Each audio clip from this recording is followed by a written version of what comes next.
Hari Hari. Hare Krishna, Krishna Krishna, Hare Hare, Hare Rama, Hare Rama, Rama Rama, Hare Hare, Hare Krishna, Krishna Krishna, Hare Hare.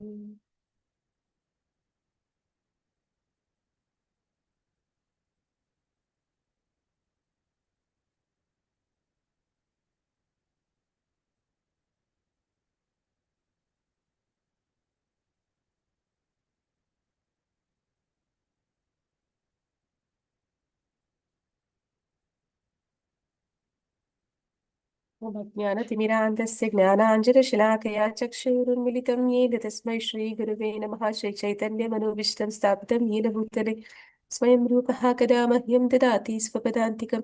वन्देऽहं श्रीगुरुश्रीयुतपदकमलं श्रीगुरून् वैष्णवांश्च श्रीरूपं साग्रजातं सहगणरघुनाथान्वितं तं सजीवं साद्वैतं सावधूतं परिजनसहितं कृष्णचैतन्यदेवं श्रीराधाकृष्णपादान् सहगणललिता श्रीविशाखान्वितांश।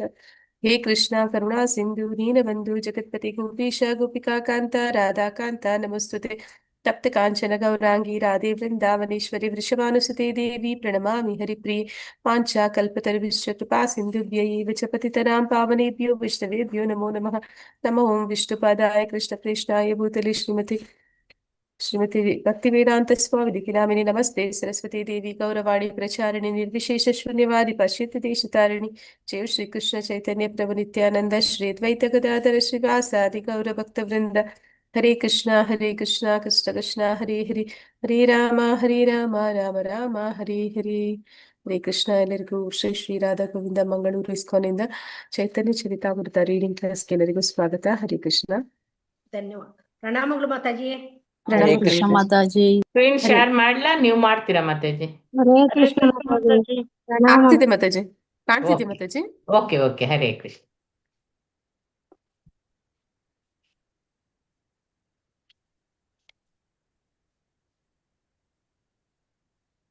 जयो जयो श्री चैतन्य जयो नित्यानंद, जय द्वैत चंद्र जय गौर भक्त वृंद. ಜಯ ಜಯ ಜಯ ಶ್ರೀ ಚೈತನ್ಯ ಜಯ ನಿತ್ಯಾನಂದ ಚಂದ್ರ ಜಯ ಜಯ ಜಯ ದ್ವೈತ ಚಂದ್ರ ಜಯ ಗೌರ ಭಕ್ತ ವೃಂದ. जयो जयो श्री चैतन्य जयो नित्यानंद, जय द्वैत चंद्र जय गौर भक्त वृंद. ಜಯ ಜಯ ಶ್ರೀ ಜಯ ಶ್ರೀ ಚೈತನ್ಯ ಜಯ ನಿತ್ಯಾನಂದ ಜಯ ದ್ವೈತ ಚಂದ್ರ ಜಯ ಗೌರ ಭಕ್ತ ವೃಂದ. जयो जयो श्री चैतन्य जयो नित्यानंद, जय द्वैत चंद्र जय गौर भक्त वृंद.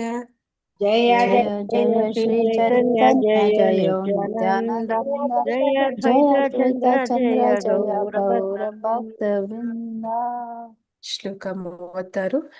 ಯದ್ ಯದ್ ಅರಿಣಾಂ ಪ್ರಿಯಾಣಾಂ ಚ ಪ್ರಾಪ್ಯಂ ಏಕಂ ವಿಬೋಧಿತಂ ತದ್ ಬ್ರಹ್ಮ ಕೃಷ್ಣಯೋರ್ ಐಕ್ಯಾತ್ ಕಿರಣಾರ್ಕೋಪಮಾಜುಷೋ. ಇದೆಲ್ಲ ಮಾತಾಜಿ?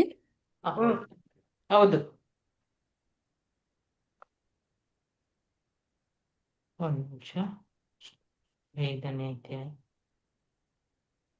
36 ಯದರಿಣ್ಯಂ, ಅದೇ. Okay, Hare Krishna. Geetha R Kodikal Mataji. Hare Krishna. Geetha R Kodikal. Hare Krishna.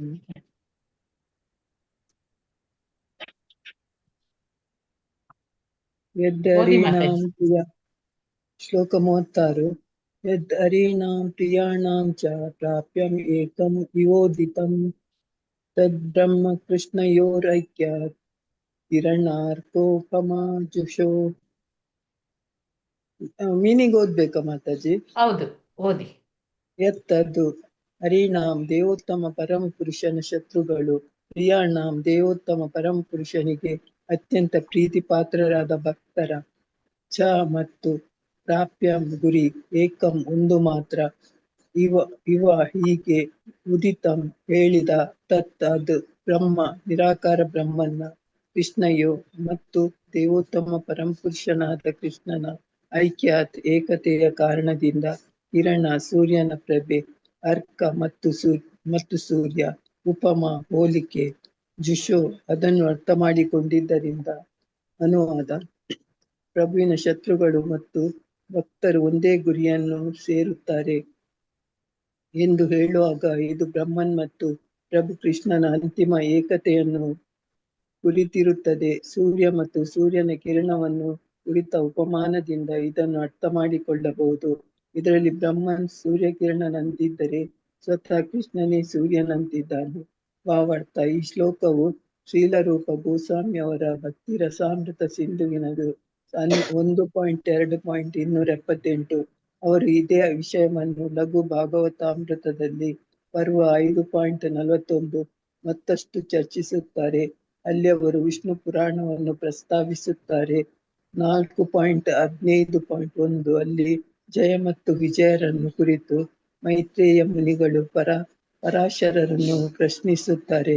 Hiranyakashipu ಮುಂದಿನ ಜನ್ಮದಲ್ಲಿ ರಾವಣನಾಗಿ ಹುಟ್ಟಿ ದೇವತೆಗಳಿಂದಲೂ ಮಿಗಿಲಾದ ಐಹಿಕ ಸಂತೋಷವನ್ನು ಉಪಯೋಗಿಸಿದರು ಹೇಗೆ ಮುಕ್ತಿಯನ್ನು ಪಡೆಯಲಿಲ್ಲ ಮತ್ತು ಶಿಶುಪಾಲನಾಗಿ ಜನಿಸಿದಾಗ ಕೃಷ್ಣನೊಡನೆ ಕಲಹ ಮಾಡಿ ಹತನಾಗಿ ಮೋಕ್ಷವನ್ನು ಪಡೆದು ಪ್ರಭುವಿನ ದೇಹದಲ್ಲಿ ಮೇಲೆ ಮಾಡಬೇಕು ಹೇಗೆ ಐಕ್ಯನಾದ. ಅದಕ್ಕೆ ಪರಾಶರರು ಪ್ರಭು ನರಸಿಂಹದೇವನನ್ನು ಪ್ರಭು ವಿಷ್ಣು ಎಂದು ಗುರುತಿಸಲು ಹಿರಣ್ಯಕಶಿಪುವು ವಿಫಲನಾದ ಎಂದು ಉತ್ತರಿಸಿದರು. ನರಸಿಂಹದೇವನು ಯಾರೋ ಒಬ್ಬ ಜೀವಿ ಎಂದು ನಾನಾ ಧರ್ಮ ಕಾರ್ಯಗಳಿಂದ ಅಂತಹ ವೈಭವವನ್ನು ಗಳಿಸಿರಬೇಕೆಂದು ಅವನು ಭಾವಿಸಿದನು. ರಜೋಗುಣಕ್ಕೆ ಅಧೀನನಾದ ಅವನು ಪ್ರಭು ನರಸಿಂಹದೇವನ ರೂಪವನ್ನು ಅರಿಯಲಾರದೆ ಸಾಮಾನ್ಯ ಜೀವಿ ಎಂದು ಭಾವಿಸಿದನು. ಆದಾಗ್ಯೂ ಹಿರಣ್ಯಕಶಿಪು ಪ್ರಭು ನರಸಿಂಹದೇವನ ಕೈಯಲ್ಲಿ ಹತನಾದುದರಿಂದ ಮುಂದಿನ ಜನ್ಮದಲ್ಲಿ ರಾವಣನಾಗಿ ಹುಟ್ಟಿ ಅಪಾರ ಐಶ್ವರ್ಯದ ಒಡೆಯನಾದನು. ರಾವಣನಾಗಿ ಅಪಾರ ಐಹಿಕ ಉಪಭೋಗವನ್ನು ಹೊಂದಿರುತ್ತಾ ಪ್ರಭು ರಾಮನನ್ನು ದೇವೋತ್ತಮ ಪುರುಷನಾಗಿ ಅವನು ಅಂಗೀಕರಿಸಲು ಸಾಧ್ಯವಾಗಲಿಲ್ಲ. ಆದ್ದರಿಂದ ಅವನು ರಾಮನಿಂದ ವಧಿಸಲ್ಪಟ್ಟರೂ ಸಾಯುಜ್ಯ ಅಥವಾ ಪ್ರಭುವಿನ ದೇಹದಲ್ಲಿ ಐಕ್ಯವಾಗುವುದನ್ನು ಸಾಧಿಸಲಿಲ್ಲ. ರಾವಣನ ದೇಹದಲ್ಲಿರುತ್ತಾ ಅವನು ರಾಮನ ಪತ್ನಿಯಾದ ಜಾನಕಿಯೆಡೆಗೆ ಮಿತಿಮೀರಿ ಆಕರ್ಷಿತನಾಗಿದ್ದನು. ಈ ಆಕರ್ಷಣೆಯಿಂದಾಗಿ ಅವನಿಗೆ ಪ್ರಭು ರಾಮನನ್ನು ನೋಡಲು ಸಾಧ್ಯವಾಯಿತು. ಆದರೆ ಪ್ರಭು ರಾಮನನ್ನು ವಿಷ್ಣುವಿನ ಅವತಾರ ಎಂದು ಅಂಗೀಕರಿಸುವ ಬದಲು ಅವನೊಬ್ಬ ಸಾಧಾರಣ ಜೀವಿ ಎಂದು ರಾವಣನು ಭಾವಿಸಿದನು. ಆದ್ದರಿಂದ ರಾಮನ ಕೈಯಲ್ಲಿ ಹತನಾದಾಗ ಶಿಶುಪಾಲನಾಗಿ ಜನ್ಮ ತಾಳುವ ಅವಕಾಶ ಅವನಿಗೆ ದೊರೆಯಿತು. ಅವನಲ್ಲಿ ಎಷ್ಟು ಅಪಾರವಾದ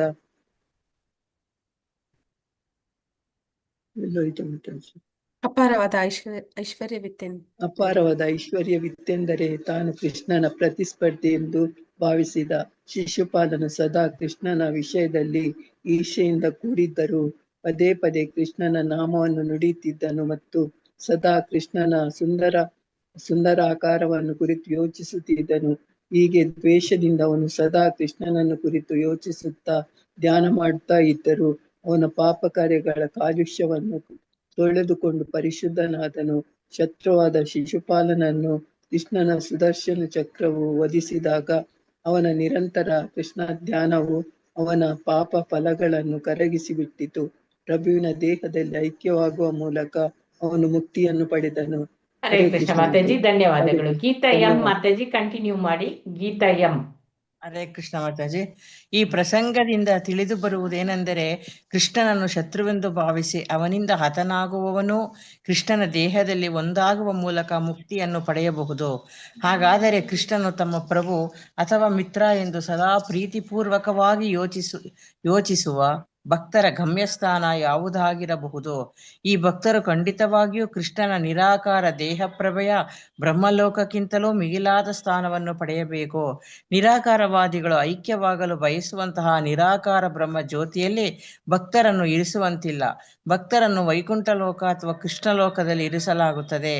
ಕುಮಾರರಿಂದ ಶಾಪಗ್ರಸ್ತರಾಗಿ ಪ್ರತಿ ಯುಗದಲ್ಲೂ ಐಹಿಕ ಪ್ರಪಂಚದಲ್ಲಿ ಅವತರಿಸುವ ಜಯ ವಿಜಯರಂತೆ ಭಕ್ತರು ಅವತರಿಸುತ್ತಾರೆಯೇ ಎಂಬ ವಿಷಯ ಮೈತ್ರೇಯ ಮುನಿಗಳು ಹಾಗೂ ಪರಾಶರರ ನಡುವಣ ಚರ್ಚೆಯು ಕೇಂದ್ರೀಕೃತವಾಗಿತ್ತು. ಮೈತ್ರೇಯರಿಗೆ ಈ ಬೋಧನೆಗಳನ್ನು ಮಾಡುವಾಗ ಹಿರಣ್ಯಕಶಿಪು, ರಾವಣ ಮತ್ತು ಶಿಶುಪಾಲರೆಂಬ ಈ ಅಸುರರು ಮೊದಲು ಜಯ ವಿಜಯರಾಗಿದ್ದರು ಎನ್ನುವುದನ್ನು ಪರಾಶರರು ಹೇಳಲಿಲ್ಲ. 3 ಜನ್ಮಗಳಲ್ಲಾದ ದೇಹಾಂತರವನ್ನು ಕುರಿತು ಅವರು ಹೇಳಿದ್ದರಷ್ಟೇ. ದೇವೋತ್ತಮ ಪರಮಪುರುಷನ ವೈಕುಂಠ ಸಹವಾಸಿಗಳು. ಅವನ ಅವತರಿಸುವ ಪ್ರತಿ ಯುಗದಲ್ಲೂ ಅವನ ಶತ್ರುಗಳ ಪಾತ್ರ ಧರಿಸಿ ಬರಬೇಕಾಗಿಲ್ಲ. ಜಯ ವಿಜಯರ ಪತನವು ಒಂದು ನಿರ್ದಿಷ್ಟ ಯುಗದಲ್ಲಾಯಿತು. ಜಯ ವಿಜಯರು ಶತ್ರುಗಳಾಗಿ ಪಾತ್ರವಹಿಸಲು ಪ್ರತಿ ಯುಗದಲ್ಲೂ ಅವತರಿಸುವುದಿಲ್ಲ. ಪ್ರಭುವಿನ ಕೆಲವರು ಸಹವಾಸಿಗಳು ಪ್ರತಿ ಯುಗದಲ್ಲೂ ವೈಕುಂಠದಿಂದ ಪತನ ಹೊಂದಿ ಅಸುರರಾಗುತ್ತಾರೆ ಎಂದು ಯೋಚಿಸುವುದು ಸಂಪೂರ್ಣ ತಪ್ಪು.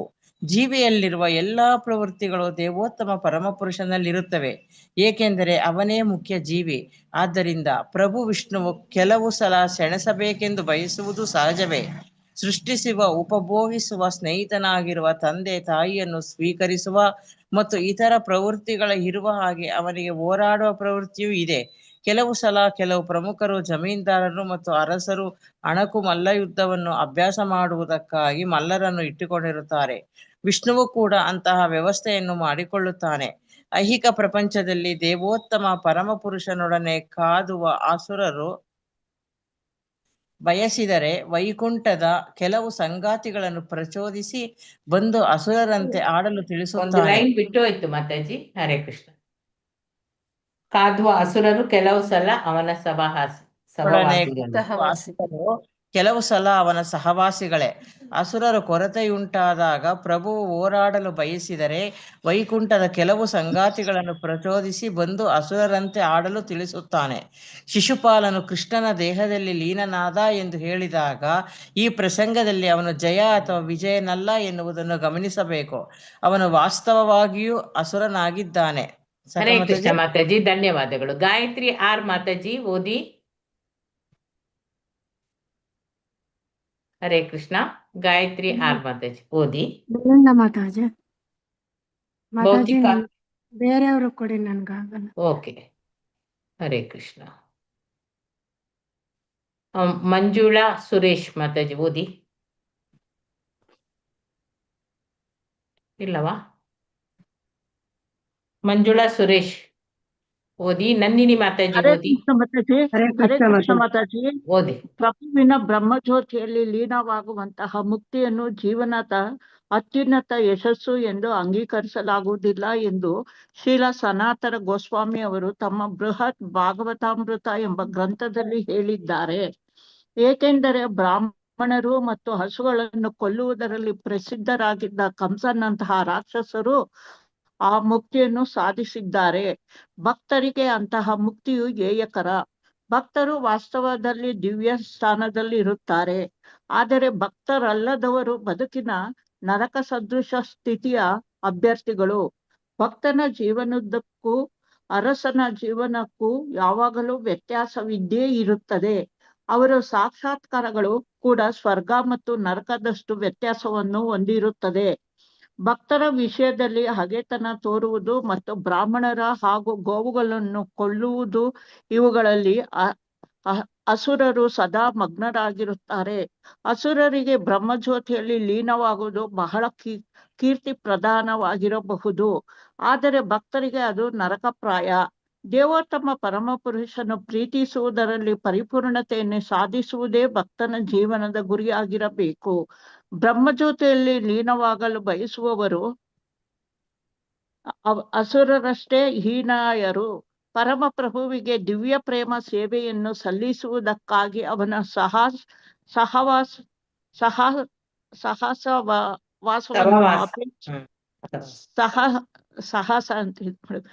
ಸಾಹಸವನ್ನು ಅಪೇಕ್ಷಿಸುವವರು ಎಷ್ಟೋ ಪಾಲು ಶ್ರೇಷ್ಠರು. ಹರೇ ಕೃಷ್ಣ ಮಾತಾಜಿ. ಧನ್ಯವಾದಗಳು.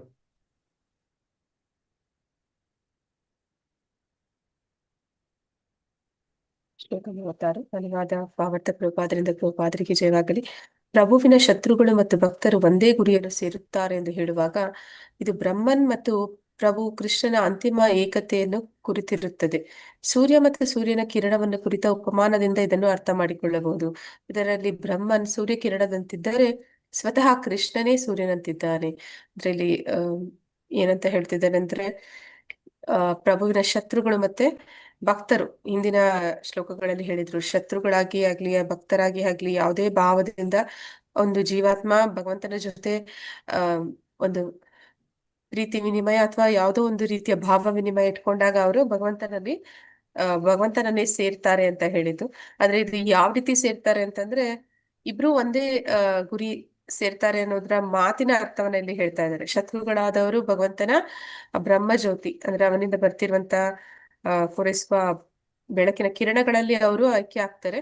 ಮತ್ತೆ ಯಾರು ಭಕ್ತರಿರ್ತಾರೆ ಅವರು ಸ್ವತಃ ಭಗವಂತನ ಧಾಮಕ್ಕೆ ಇಂದಿನ ಶ್ಲೋಕಗಳಲ್ಲಿ ನಾವು ನೋಡಿದ್ವಿ 4 ರೀತಿಯ ಮೋಕ್ಷ ಭಗವಂತ ಮುಕ್ತಿ ಕೊಡ್ತಾನೆ. ಯಾವ್ದಂದ್ರೆ ಸಾಲೋಕ್ಯ, ಸಾಮೀಪ್ಯ, ಸಾಷ್ಟಿ. ಈ 4 ತನ್ನ ಭಕ್ತರಿಗೆ ಕೊಡ್ತಾನೆ, ಸಾಯುಜ್ಯವನ್ನ ತನ್ನ ಶತ್ರುಗಳಿಗೆ ಕೊಡ್ತಾನೆ ಅನ್ನುವಂಥದನ್ನ ಈ ಭಾವಾರ್ಥದಲ್ಲಿ ಪ್ರಭುಪಾದರು ಏನಂತ ಹೇಳ್ತಾ ಇದ್ದಾರೆ ಅಂದ್ರೆ, ಈ ಶ್ಲೋಕವು ಶ್ರೀಲರೂಪ ಗೋಸ್ವಾಮಿ ಅವರ ಭಕ್ತಿರಸಾಮೃತ ಸಿಂಧುವಿನದು. ಅಂದ್ರೆ ಈ ಶ್ಲೋಕ ಅನೇಕ ಕಡೆಗಳಲ್ಲಿ ಇದರ ಉಲ್ಲೇಖ ಇದೆ ಅಂತ ಪ್ರಸ್ತಾವನೆ ಕೊಡ್ತಾ ಇದ್ದಾರೆ. ಅಂದ್ರೆ ಇಲ್ಲಿ ಹೇಳ್ತಾ ಇದ್ದಾರೆ ಭಕ್ತಿರಸಾಮೃತ ಸಿಂಧುವಿನಲ್ಲಿ 1.2.278 ಇದನ್ನ ನಾವು ಕಾಣೋದಿಕ್ಕೆ ಸಾಧ್ಯ ಇದೆ. ಅದೇ ವಿಷಯವನ್ನ ಲಘು ಭಾಗವತಾಮೃತದಲ್ಲೂ ಕೂಡ ಪರ್ವ 5.41 ಚರ್ಚಿಸ್ತಾರೆ ಅಂತಾನು ಹೇಳ್ತಾ ಇದ್ದಾರೆ. ಮತ್ತೆ ವಿಷ್ಣು ಪುರಾಣವನ್ನು ಅಲ್ಲಿ ಅವರು ವಿಷ್ಣು ಪುರಾಣವನ್ನು ಪ್ರಸ್ತಾವಿಸುತ್ತಾರೆ. ವಿಷ್ಣು ಪುರಾಣದಲ್ಲೂ ಕೂಡ 4.15.1 ಇದು ಜಯ ವಿಜಯರನ್ನ ಕುರಿತು ಮೈತ್ರೇಯ ಮುನಿಗಳು ಪರಾಶರನ್ನು ಪ್ರಶ್ನಿಸುತ್ತಾರೆ. ಅಂದ್ರೆ ಮೈತ್ರೇಯ ಮತ್ತೆ ಪರಾಶರ ಅಂತಂದ್ರೆ ಇಲ್ಲಿ ಯಾರು ಪರಾಶರರು? ಹರೇ ಕೃಷ್ಣ. ಸತ್ಯವತಿಯ ಯಜಮಾನ ವೇದವ್ಯಾಸರ ತಂದೆ. ವೇದವ್ಯಾಸರ ತಂದೆ ಮಾತಾಜಿ,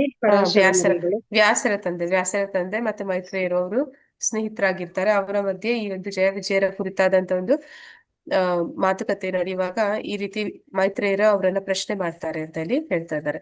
ಹಿರಣ್ಯಕಶಿಪು ಮುಂದಿನ ಜನ್ಮದಲ್ಲಿ ರಾವಣನಾಗಿ ಹುಟ್ಟಿ ದೇವತೆಗಳಿಂದಲೂ ಮಿಗಿಲಾದ ಐಹಿಕ ಸಂತೋಷವನ್ನು ಉಪಭೋಗಿಸಿದರೂ ಹೇಗೆ ಮುಕ್ತಿಯನ್ನು ಪಡೆಯಲಿಲ್ಲ ಮತ್ತು ಶಿಶುಪಾಲನಾಗಿ ಜನಿಸಿದಾಗ ಕೃಷ್ಣನೊಡನೆ ಕಲಹವಾಡಿ ಹತನಾಗಿ ಮೋಕ್ಷವನ್ನು ಪಡೆದು ಪ್ರಭು ಕೃಷ್ಣನ ದೇಹದಲ್ಲಿ ಹೇಗೆ ಐಕ್ಯನಾದ ಅಂತ ಹೇಳಿ ಪ್ರಶ್ನೆ. ಮೈತ್ರೇಯರು ಏನಂತ ಕೇಳ್ತಾ ಇದಾರೆ ಅಂತಂದ್ರೆ, ಹಿರಣ್ಯಕಶಿಪು ಆಗಿ ಭಗವಂತ ನರಸಿಂಹನಿಂದಲೇ ಅವನು ಹತನಾದ್ರೂ ಕೂಡ ಮತ್ತೆ ಅವನು ರಾವಣನಾಗಿ ಹುಟ್ಟುತ್ತಾನೆ. ಅಂದ್ರೆ ಭಗವಂತನಿಂದ ಹತನಾಗುವಂತದ್ದು ಕೂಡ ಅದು ಕೂಡ ವರವೇ ಆಗಿರುತ್ತೆ. ಅಂದ್ರೆ ಯಾರೆಲ್ಲ ಒಂದು ಕುರುಕ್ಷೇತ್ರ ಯುದ್ಧದಲ್ಲಿ ಭಗವಂತನ ಕಣ್ಣೆದ್ರು ಸಾಯ್ತಾರೆ ಅವರೆಲ್ಲರೂ ಕೂಡ ಒಂದಲ್ಲ ಒಂದು ರೀತಿಯಲ್ಲಿ ಮುಕ್ತಿಯನ್ನ ಪಡಿತಾರೆ. ಹಾಗಾಗಿ ಇಲ್ಲಿ ಪ್ರಶ್ನೆ ಮಾಡ್ತಾ ಇದ್ದಾರೆ, ಹಿರಣ್ಯಕಶಿಪು ಆಗಿ ಅವನು ಸತ್ತ ಮೇಲೆ ಯಾಕೆ ಅವನಿಗೆ ಮುಕ್ತಿ ಸಿಗ್ಲಿಲ್ಲ, ಮತ್ತೆ ಯಾಕೆ ಅವನು ರಾವಣನಾಗಿ ಹುಟ್ಟಿದ, ಮತ್ತೆ ರಾವಣನಾಗಿ ಹುಟ್ಟಿದ ಮೇಲೂ ಕೂಡ ಅವನಿಗೆ ಅಂದ್ರೆ ಅವನು ರಾಮನಿಂದ ಸಾಯ್ತಾನೆ, ರಾಮನ ಕೈಯಲ್ಲಿ ಸತ್ರು ಕೂಡ ಮತ್ತೆ ಶಿಶುಪಾಲನಾಗಿ ಜನಿಸ್ತಾನೆ. ಮತ್ತೆ ಶಿಶುಪಾಲನಾಗಿ ಜನಿಸಿದಾಗ ಮಾತ್ರ ಕೃಷ್ಣನೊಡನೆ ಒಂದು ವರವನ್ನ ಪಡ್ಕೊಂಡಿರ್ತಾನೆ. ಅಂದ್ರೆ 101 ಅಪಶಬ್ದಗಳನ್ನ ಆಡಿದ್ರು ಕೂಡ ಅವನಿಗೆ ಕ್ಷಮಿಸ್ಬೇಕು ಅಂತ ತಾಯಿ ಕೇಳ್ಕೊಂಡಿದ್ದಾಳೆ, ಶಿಶುಪಾಲನ ತಾಯಿ. ಹಾಗಾಗಿ ಕೃಷ್ಣನೊಡನೆ ಅವನು ರಾಜಸೂಯ ಯಜ್ಞವನ್ನ ಯಾರು ಪಾಂಡವರು ಮಾಡಿದಾಗ ಅಲ್ಲಿ ಬಂದು ಅವನು ಆ ಅಂಕೆ ಲೆಕ್ಕನ ಮರೆತು ಹೆಚ್ಚು ಬೇಡದ ಮಾತುಗಳನ್ನ ಆಡ್ತಾನೆ. ಆಗ ಭಗವಂತನಿಂದ ಅವನು ಹತನಾಗ್ತಾನೆ. ಆಗ ಮಾತ್ರ ಅವನಿಗೆ ಹೇಗೆ ಭಗವಂತನಲ್ಲಿ ಕೃಷ್ಣನ ದೇಹದಲ್ಲಿ ಸೇರ್ಕೊಳ್ಳುವ ಆಯ್ಕೆ ಆಗುವ ಆ ಒಂದು ಮುಕ್ತಿ ಸಿಕ್ತು ಅನ್ನೋದನ್ನ ಇಲ್ಲಿ ಪ್ರಶ್ನೆ ಮಾಡ್ತಾ ಇದ್ದಾರೆ ಮೈತ್ರೇಯರು. ಅದಕ್ಕೆ ಪರಾಶರ ಮುನಿಗಳು ಏನಂತ ಹೇಳ್ತಾ ಇದ್ದಾರೆ ಅಂದ್ರೆ, ಪ್ರಭು ನರಸಿಂಹದೇವನು ಪ್ರಭು ವಿಷ್ಣು ಎಂದು ಗುರುತಿಸಲು ಹಿರಣ್ಯಕಶಿಪು ವಿಫಲನಾದ ಎಂದು ಉತ್ತರಿಸಿದರು. ಅಂದ್ರೆ ಅವನು ಹಿಂದಿನ ಶ್ಲೋಕಗಳಲ್ಲಿ ಏನಂತ ಹೇಳಿದ್ರು, ಯಾವುದೇ ಭಾವದಲ್ಲಿ, ಕೋಪದಲ್ಲಿ ಇರ್ಲಿ, ಶತ್ರುವಾಗಿ ಇರ್ಲಿ, ಅಂದ್ರೆ ಸತತವಾಗಿ ಭಗವಂತನ ಸ್ಮರಣೆ ಮಾಡ್ತಾರೆ ಅಂತ. ಆದ್ರೆ ಇಲ್ಲಿ ಸ್ಮರಣೆ ಮಾಡುವಾಗ್ಲೂ ಕೂಡ ಅವನು ದೇವೋತ್ತಮ ಪರಮ ಪುರುಷ ಅಂತ ತಿಳಿದು ಮಾಡಿದ್ರೆ ಅದು ಇನ್ನೂ ಉತ್ತಮ ಅಂತ. ಆದ್ರೆ ಇಲ್ಲಿ ನರಸಿಂಹ ಅನ್ನೋದು ದೇವನನ್ನ ವಿಷ್ಣು ಅಂತ ಹೇಳಿ ಅವನು ಗುರುತಿಸ್ಲಿಲ್ಲ ಹಿರಣ್ಯಕಶಿಪು. ಅವನೇನ್ ಅನ್ಕೊಂಡ, ಯಾರೋ ಒಂದು ಸಾಧಾರಣ ಜೀವಿ ಅಂತ ತಿಳ್ಕೊಂಡ. ಯಾವುದೋ ಒಂದು ಸಾಧಾರಣ ಜೀವಿ ಅಂತ ತಿಳ್ಕೊಂಡಿದ್ದ ಕಾರಣ ನಾನಾ ಧರ್ಮ ಕಾರ್ಯಗಳಿಂದ ಅಂತಹ ವೈಭವವನ್ನು ಗಳಿಸಿರಬೇಕಾದರೂ ನಾನಾ ಧರ್ಮ ಕಾರ್ಯಗಳಿಂದ ಅಂತಹ ವೈಭವವನ್ನು ಗಳಿಸಿರಬೇಕೆಂದು ಅವನು ಭಾವಿಸಿದನು. ಅಂದ್ರೆ ನರಸಿಂಹನನ್ನ ಯಾವುದೋ ಒಂದು ಜೀವಿ, ಮತ್ತೆ ಅವನು ಧರ್ಮ ಕಾರ್ಯಗಳನ್ನ ಮಾಡಿ ಅಂತಹ ಒಂದು ವೈಭವವನ್ನು ಪಡೆದಿದ್ದಾನೆ ಅಂತ ಅನ್ಕೊಂಡ. ಮತ್ತೆ ರಜಗುಣಕ್ಕೆ ಅಧೀನನಾದ ಅವನು ಪರಮ ಪ್ರಭು ನರಸಿಂಹ ದೇವನ ರೂಪವನ್ನು ಅರಿಯಲಾರದೆ ಸಾಮಾನ್ಯ ಜೀವಿ ಎಂದು ಭಾವಿಸಿದನು. ಅಂದ್ರೆ ಅವನು ರಜಗುಣ ತಮ್ಮ ಗುಣದಲ್ಲಿ ಇರುವಂತವ್ರಿಗೆ ಜ್ಞಾನ ಅನ್ನುವಂಥದ್ದು ಇರೋದಿಲ್ಲ. ಸತ್ವಗುಣಿಗಳು ಸ್ವಲ್ಪ ಮಟ್ಟದ ಜ್ಞಾನವನ್ನ ಹೊಂದಿರ್ತಾರೆ, ಆದ್ರೆ ಇನ್ನು ರಜಗುಣದಲ್ಲಿ ಇದ್ದ ಕಾರಣ ಅವನಿಗೆ ಭಗವಂತನ ನಿಜ ಸ್ವರೂಪವನ್ನ ಅವನು ತಿಳಿಯಲಿಲ್ಲ. ಆದಾಗ್ಯೂ ಹಿರಣ್ಯಕಶಿಪು ಪ್ರಭು ನರಸಿಂಹದೇವನ ಕೈಯಲ್ಲಿ ಹತನಾದದ್ದರಿಂದ ಮುಂದಿನ ಜನ್ಮದಲ್ಲಿ ರಾವಣನಾಗಿ ಹುಟ್ಟಿ ಅಪಾರ ಐಶ್ವರ್ಯದ ಒಡೆಯನಾದನು. ಅಂದ್ರೆ ಭಗವಂತನ ಕೈಯಿಂದ ಸಾವನ್ನ ಅಪ್ಪಿದವರಿಗೆ ಮುಕ್ತಿ ಸಿಗುತ್ತೆ, ಆದ್ರೆ ಇವನಿಗೆ ಅಂದ್ರೆ ಜಯ ವಿಜಯರಿಗೆ 3 ಬಾರಿ ಭಗವಂತನ ಶತ್ರುವಾಗಿ ಜನ್ಮವನ್ನು ಪಡೆಯುವ ಒಂದು ಶಾಪ ಸಿಕ್ಕಿದ ಕಾರಣ ಅವನು ಮತ್ತೆ ರಾವಣನಾಗಿ ಹುಟ್ಟುತ್ತಾ ಇದ್ದಾನೆ. ಆದ್ರೆ ರಾವಣನಾಗಿ ಹುಟ್ಟಿದ್ರು ಕೂಡ ಅವನಿಗೆ ಆ ಚಿನ್ನದ ಒಂದು ಅರಮನೆಯ, ಚಿನ್ನದ ಒಂದು ಸಾಮ್ರಾಜ್ಯ, ಹಾಗೆ ಅವನು ಐಶ್ವರ್ಯವನ್ನು ಪಡೆದಿದ್ದಾನೆ ಅನ್ನೋದನ್ನ ಇಲ್ಲಿ ಹೇಳ್ತಾ ಇದ್ದಾರೆ. ರಾವಣನಾಗಿ ಅಪಾರ ಐಹಿಕ ಉಪಭೋಗವನ್ನು ಹೊಂದಿರುತ್ತಾ ಪ್ರಭು ರಾಮನನ್ನು ದೇವೋತ್ತಮ ಪುರುಷನಾಗಿ ಅವನು ಅಂಗೀಕರಿಸಲು ಸಾಧ್ಯವಾಗಲಿಲ್ಲ. ಇವನು ಕೂಡ ರಾವಣನಾಗಿ ಬಂದಾಗಲೂ ಕೂಡ ಅವನು ರಾಮ ಅಂತಂದ್ರೆ ಒಬ್ಬ ಸಾಧಾರಣ ವ್ಯಕ್ತಿ ಅಂತ ಅನ್ಕೊಂಡ. ಅದರಿಂದ ಅವನು ರಾಮನಿಂದ ವಧಿಸಲ್ಪಟ್ಟನು. ಸಾಯುಜ್ಯ ಅಥವಾ ಪ್ರಭುವಿನ ದೇಹದಲ್ಲಿ ಐಕ್ಯವಾಗುವುದನ್ನು ಸಾಧಿಸಲಿಲ್ಲ. ಮತ್ತೆ ಅವನು ಕೂಡ ಭಗವಂತನಿಂದ ಹತನಾದ್ರೂ ಕೂಡ ಭಗವಂತನ ಒಂದು ಬ್ರಹ್ಮಜ್ಯೋತಿಯಲ್ಲಿ ಅವನು ಲೀನವಾಗ್ಲಿಲ್ಲ ಅಂತ. ರಾವಣನ ದೇಹದಲ್ಲಿರುತ್ತಾ ಅವನು ರಾಮನ ಪತ್ನಿಯಾದ ಜಾನಕಿಯಡೆ ಮಿತಿಮೀರಿ ಆಕರ್ಷಿತನಾಗಿದ್ದನು. ಅಂದ್ರೆ ಅವನು ಸಾಧಾರಣ ವ್ಯಕ್ತಿ ಅಂತ ತಿಳ್ಕೊಂಡ ರಾಮನನ್ನ, ಮತ್ತೆ ರಾಮನ ಹೆಂಡತಿ ಜಾನಕಿಯ ಮೇಲೆ ಅವನು ಆಕರ್ಷಿತನಾದ. ಮತ್ತೆ ಈ ಆಕರ್ಷಣೆಯಿಂದ ಅವನು ಪ್ರಭು ರಾಮನನ್ನು ನೋಡಲು ಸಾಧ್ಯವಾಯಿತು. ಅಂದ್ರೆ ಅವನು ರಾಮನ ದರ್ಶನ ಅವನಿಗೆ ಹೇಗೆ ಸಿಕ್ತು ಅಂತಂದ್ರೆ ಸೀತೆಯ ಮೇಲೆ ಅವನು ಆಕರ್ಷಿತನಾದ ಕಾರಣ ಅವನಿಗೆ ಸಿಗ್ತಾ ಇದೆ ಅಂತ ಹೇಳಿ ಹೇಳ್ತಾ ಇದ್ದಾರೆ. ಆದ್ರೆ ಪ್ರಭು ರಾಮನನ್ನು ವಿಷ್ಣುವಿನ ಅವತಾರ ಎಂದು ಅಂಗೀಕರಿಸುವ ಬದಲು ಅವನೊಬ್ಬ ಸಾಧಾರಣ ಜೀವಿ ಎಂದು ರಾವಣನು ಭಾವಿಸಿದನು. ಆದ್ದರಿಂದ ರಾಮನ ಕೈಯಲ್ಲಿ ಹತನಾದಾಗ ಶಿಶುಪಾಲನಾಗಿ ಜನ್ಮ ತಾಳುವ ಅವಕಾಶ ಅವನಿಗೆ ದೊರೆಯಿತು. ಅವನಲ್ಲಿ ಎಷ್ಟು ಅಪಾರವಾದ ಐಶ್ವರ್ಯವಿತ್ತು ಎಂದರೆ ತಾನು ಕೃಷ್ಣನ ಪ್ರತಿಸ್ಪರ್ಧಿ ಎಂದು ಭಾವಿಸಿದ. ಅಂದ್ರೆ ಮತ್ತೆ ಜನ್ಮ ಪಡೆದಾಗ್ಲೂ ಶಿಶುಪಾಲನಾಗಿ ಬಂದಾಗ್ಲೂ ಕೂಡ ಭಗವಂತನ ಸಂಬಂಧಿಕನಾಗಿಯೇ ಹುಟ್ಟಿದ. ಮತ್ತೆ ಅವನ ಹತ್ರನೂ ಕೂಡ ಅಷ್ಟೇ ಐಶ್ವರ್ಯ ಕೂಡ ಇತ್ತು.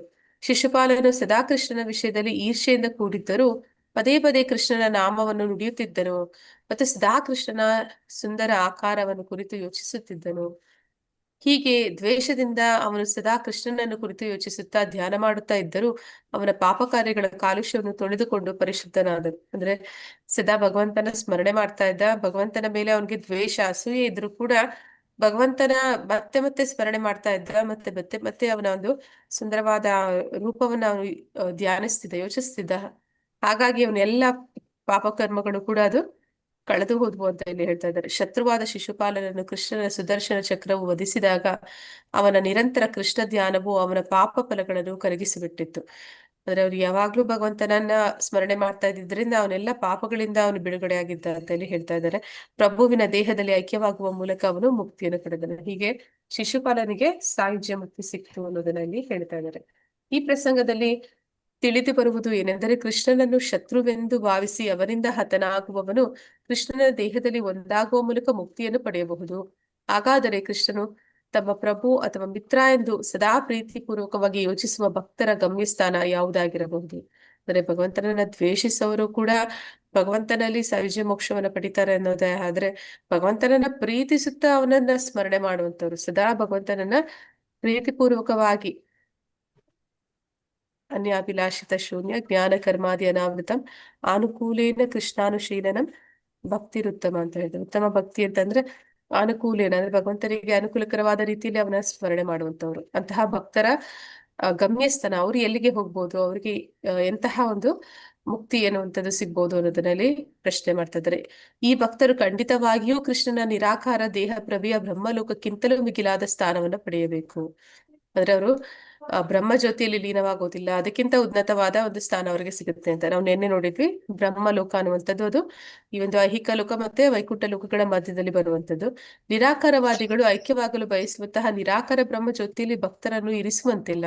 ಅಂದ್ರೆ ಯಾರು ನಿರಾಕಾರವಾದಿಗಳಿದ್ದಾರೆ ಅವರು ಕೃಷ್ಣ ಅಪರಾಧಿಗಳು ಅಂತ ಹೇಳ್ತಾರೆ. ಅವರು ಕೂಡ ಆ ಬ್ರಹ್ಮ ಜ್ಯೋತಿಯಲ್ಲಿ ಲೀನ ಆಗ್ತಾರೆ ಅಂತ. ಅಂತಹ ಸ್ಥಾನವನ್ನ ಭಕ್ತರಿಗೆ ಕೊಡೋದಕ್ಕೆ ಸಾಧ್ಯ ಇಲ್ಲ. ಅವರಿಗೆ ಅದಕ್ಕಿಂತ ಉನ್ನತವಾದ ವೈಕುಂಠ ಲೋಕಗಳಲ್ಲಿ ಅಥವಾ ಕೃಷ್ಣ ಲೋಕದಲ್ಲಿ ಅವರಿಗೆ ಅವರನ್ನ ಅಲ್ಲಿ ಇರಿಸ್ತಾರೆ ಅಂತಲ್ಲಿ ಹೇಳ್ತಾ ಇದ್ದಾರೆ. ಕುಮಾರರಿಂದ ಶಾಪಗ್ರಸ್ತರಾದ ಪ್ರತಿಯುಗದಲ್ಲೂ ಐಹಿಕ ಪ್ರಪಂಚದಲ್ಲಿ ಅವತರಿಸುವ ಜಯ ವಿಜಯರಂತೆ ಭಕ್ತರೂ ಅವತರಿಸುತ್ತಾರೆಯೇ ಎಂಬ ವಿಷಯವಾಗಿ ಮೈತ್ರೇಯ ಮುನಿಗಳು ಹಾಗೂ ಪರಾಶರರ ನಡುವಣ ಚರ್ಚೆ ಕೇಂದ್ರೀಕೃತವಾಗಿತ್ತು. ಅಂದ್ರೆ ಇದು ಒಂದು ಏನಂತ ಹೇಳ್ತಾರೆ, ಭಗವಂತನ ಲೀಲೆಗಳು ನಡೆದಂತಹ ಒಂದು ವಿಷಯವನ್ನ ಇಲ್ಲಿ ಹೇಳ್ತಾ ಇದ್ದಾರೆ. 4 ಜನ ಕುಮಾರರು, ಅಂದ್ರೆ ಬ್ರಹ್ಮನ ಮಾನಸ ಪುತ್ರರು, ನಮ್ಮ ಒಂದು ಏನಂತ ಹೇಳ್ತಾರೆ ಸೃಷ್ಟಿಯ ಆರಂಭದಲ್ಲಿ ಬಂದಂತಹ ಮೊದಲಿಗರು. ಇವರು ನಿರಾಕಾರವಾದಿಗಳಾಗಿರ್ತಾರೆ. ಅಂದ್ರೆ ಅವರು ಭಗವಂತನ ಸಾಕಾರ ರೂಪದಲ್ಲಿ ಅವ್ರಿಗೆ ಸಾಕ್ಷಾತ್ಕಾರ ಆಗಿರುವುದಿಲ್ಲ. ಹಾಗಾಗಿ ಅವ್ರು ಏನ್ ಮಾಡ್ತಾರೆ, ಯಾರು ನಿರಾಕಾರವಾದಿಗಳಿರ್ತಾರೆ ಅವರು ಬ್ರಹ್ಮಜ್ಯೋತಿ ಅವರಿಗೆ ಮಾತ್ರನೇ ಅವರಿಗೆ ಹೋಗೋದಕ್ಕೆ ಸಾಧ್ಯ. ಆ ಬ್ರಹ್ಮಜ್ಯೋತಿಯನ್ನ ದಾಟಿ ವೈಕುಂಠ ಲೋಕಗಳಿಗೆ ಹೋಗೋದಕ್ಕೆ ಅವ್ರಿಗೆ ಅನುಮತಿ ಇರೋದಿಲ್ಲ.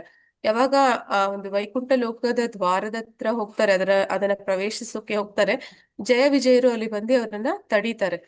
ತಡೆದಾಗ ಇವರು ಅವರನ್ನ ಶಾಪ ಕೊಡ್ತಾರೆ ಅವ್ರಿಗೆ. ಅಂದ್ರೆ ಅವರು ಅಲ್ಲಿಂದ ಪತನ ಹಾಕ್ತಾರೆ ಅನ್ನುವಂಥದ್ದನ್ನ ನಾವು ನೋಡ್ತೀವಿ. ಆಗ ಕೂಡಲೇ ಅಲ್ಲಿಗೆ ಭಗವಂತ ಕೂಡ ಬರ್ತಾನೆ. ಭಗವಂತ ಬಂದು ಎಲ್ಲ ಒಂದು ಸಮಾಧಾನ ಪಡಿಸ್ತಾನೆ ಇಬ್ರನ್ನು, ಮತ್ತೆ ಹೇಳ್ತಾನೆ ಅಂದ್ರೆ ಭಗವಂತನಿಂದ ದೂರ ಆಗುವಂಥದ್ದು ಅದು ಶಾಪ ಸಿಕ್ಕಿದ ಕಾರಣದಿಂದ ಆಗ್ಲೇಬೇಕಾಗುತ್ತೆ.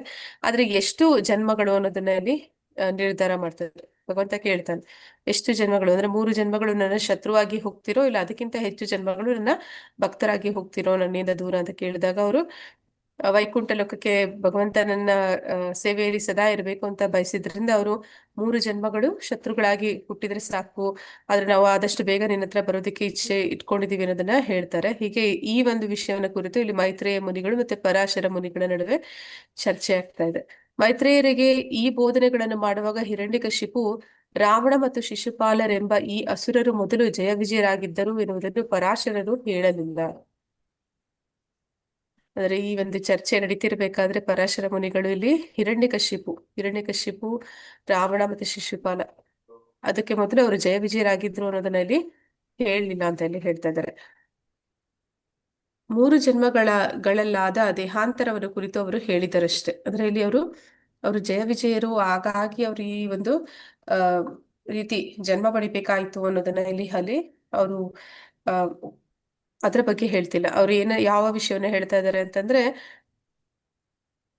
3 ಜನ್ಮಗಳಲ್ಲಿ ಅವರು ಹೇಗೆ ದೇಹಗಳನ್ನ ಬದಲಾಯಿಸಿದ್ರು ಅನ್ನೋದನ್ನ ಅಷ್ಟನ್ನೇ ಹೇಳ್ತಾ ಇದ್ದಾರೆ. ದೇವೋತ್ತಮ ಪರಮ ಪುರುಷನ ವೈಕುಂಠ ಸಹವಾಸಿಗಳು ಅವನು ಅವತರಿಸುವ ಪ್ರತಿಯುಗದಲ್ಲೂ ಅವನ ಶತ್ರುಗಳ ಪಾತ್ರ ಧರಿಸಿ ಬರಬೇಕಾಗಿಲ್ಲ. ಅಂದ್ರೆ ಯಾವಾಗ್ಲೂ ಕೂಡ ಭಗವಂತ ಮತ್ತೆ ಅಂದ್ರೆ ಈ ಭಗವಂತನ ಲೀಲೆಗಳು ಅನ್ನುವಂಥದ್ದು ಅದು ಹೇಗಿರುತ್ತೆ ಅಂದ್ರೆ ಸಮುದ್ರದ ಅಲೆಗಳ ಹಾಗೆ ಅನೇಕ ಅವತಾರಗಳನ್ನ ಭಗವಂತ ಪಡೆದು ಅವನು ಬರ್ತಾ ಇರ್ತಾನೆ. ಬೇರೆ ಬೇರೆ ಬ್ರಹ್ಮಾಂಡಗಳಲ್ಲಿ, ಬೇರೆ ಬೇರೆ ಯುಗಗಳಲ್ಲಿ, ಬೇರೆ ಬೇರೆ ರೀತಿಗಳಲ್ಲಿ. ಹೀಗಿರ್ಬೇಕಾದ್ರೆ ಅವನ ಎಲ್ಲ ಅವತಾರಗಳು ನಡೆಯುತ್ತ ಸಮಯದಲ್ಲೂ ಕೂಡ ಶತ್ರುವಾಗಿ ಜಯ ವಿಜಯರೇ ಬರಬೇಕು ಅಂತ ಏನಿಲ್ಲ ಅನ್ನೋದನ್ನಲ್ಲಿ ಹೇಳ್ತಾ ಇದ್ದಾರೆ. ಜಯ ವಿಜಯರ ಪತನವು ಒಂದು ನಿರ್ದಿಷ್ಟ ಯುಗದಲ್ಲ ಆಯ್ತು. ಅಂದ್ರೆ ಈ ಯುಗದಲ್ಲಿ ಮಾತ್ರನೇ ಆ ಒಂದು ಪ್ರಸಂಗ ಆದದ್ದು, ಅದು ಎಲ್ಲಾ ಸಮಯದಲ್ಲೂ ಕೂಡ ಆಗುವಂಥದ್ದು ಅಲ್ಲ ಅನ್ನೋದನ್ನಲ್ಲಿ ಹೇಳ್ತಾ ಇದ್ದಾರೆ. ಜಯ ವಿಜಯರು ಶತ್ರುಗಳಾಗಿ ಪಾತ್ರ ವಹಿಸಲು ಪ್ರತಿಯುಗದಲ್ಲೂ ಅವತರಿಸುವುದಿಲ್ಲ, ಅವ್ರು ಬರ್ಬೇಕಾಗಿ ಏನಿಲ್ಲ. ಪ್ರಭುವಿನ ಕೆಲವರು ಸಹವಾಸಿಗಳು ಪ್ರತಿಯುಗದಲ್ಲೂ ವೈಕುಂಠದಿಂದ ಪತನ ಹೊಂದಿ ಅಸುರರಾಗುತ್ತಾರೆ ಎಂದು ಯೋಚಿಸುವುದು ಸಂಪೂರ್ಣ ತಪ್ಪು. ಅಂದ್ರೆ ಭಗವಂತ ತನ್ನ ಲೀಲೆಗಳನ್ನ ಮಾಡೋದಕ್ಕಾಗಿ ಮತ್ತೆ ತನ್ನ ಸಂಗಾತಿಗಳನ್ನ ಅಂದ್ರೆ ತನ್ನ ಭಕ್ತರನ್ನ ಭೂಮಿ ಮೇಲೆ ತನ್ನ ಶತ್ರುವಾಗಿ ಬರೋ ಹಾಗೆ ಮಾಡ್ತಾನೆ ಅನ್ನುವಂಥದ್ದು ಯೋಚನೆ ಮಾಡುವಂಥದ್ದು ಇಲ್ಲಿ ತಪ್ಪು ಅನ್ನೋದನ್ನ ಇಲ್ಲಿ ಹೇಳ್ತಾ ಇದ್ದಾರೆ. ಜೀವಿಗಳಲ್ಲಿ ಇರುವ ಎಲ್ಲಾ ಪ್ರವೃತ್ತಿಗಳು ದೇವೋತ್ತಮ ಪರಮ ಪುರುಷನಲ್ಲಿ ಇರುತ್ತವೆ.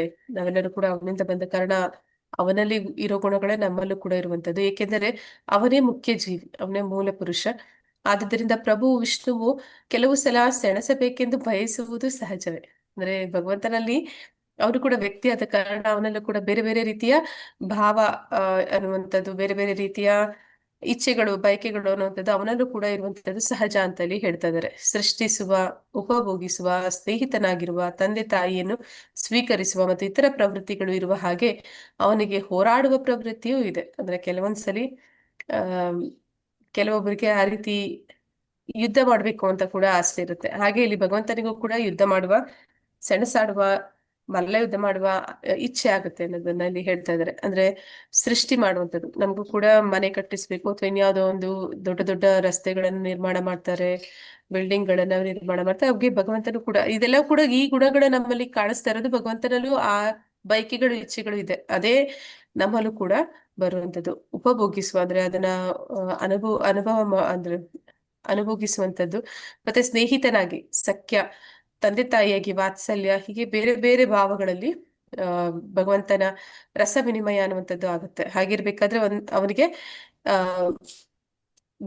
ವೀರ ರಸದಲ್ಲಿ ಅವನು ಭೀಷ್ಮರೊಂದಿಗೆ ಹೋರಾಡ್ತಾನೆ. ಅದೇ ವೀರ ರಸದಲ್ಲಿ ಅವನು ಜಾಂಬವಂತನ ಜೊತೆ ಹೋರಾಡ್ತಾನೆ.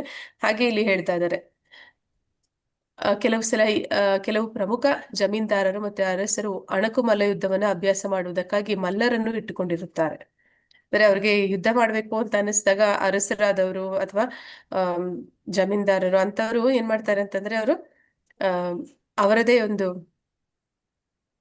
ವ್ಯಕ್ತಿ ಅಂದ್ರೆ ಸ್ವಲ್ಪ ಜನ ಯುದ್ಧ ಮಾಡೋದಕ್ಕೆ ಸಾಮರ್ಥ್ಯವನ್ನು ಹೊಂದಿರೋರ ಮೇಲೆ ಮಲ್ಲ ಯುದ್ಧವನ್ನು ಮಾಡ್ತಾರೆ. ಅದು ಕಂಸನು ಹಾಗೆ ಮಾಡ್ತಿದ್ದ. ವಿಷ್ಣುವು ಕೂಡ ಇಂತಹ ವ್ಯವಸ್ಥೆಯನ್ನು ಮಾಡಿಕೊಳ್ಳುತ್ತಾನೆ.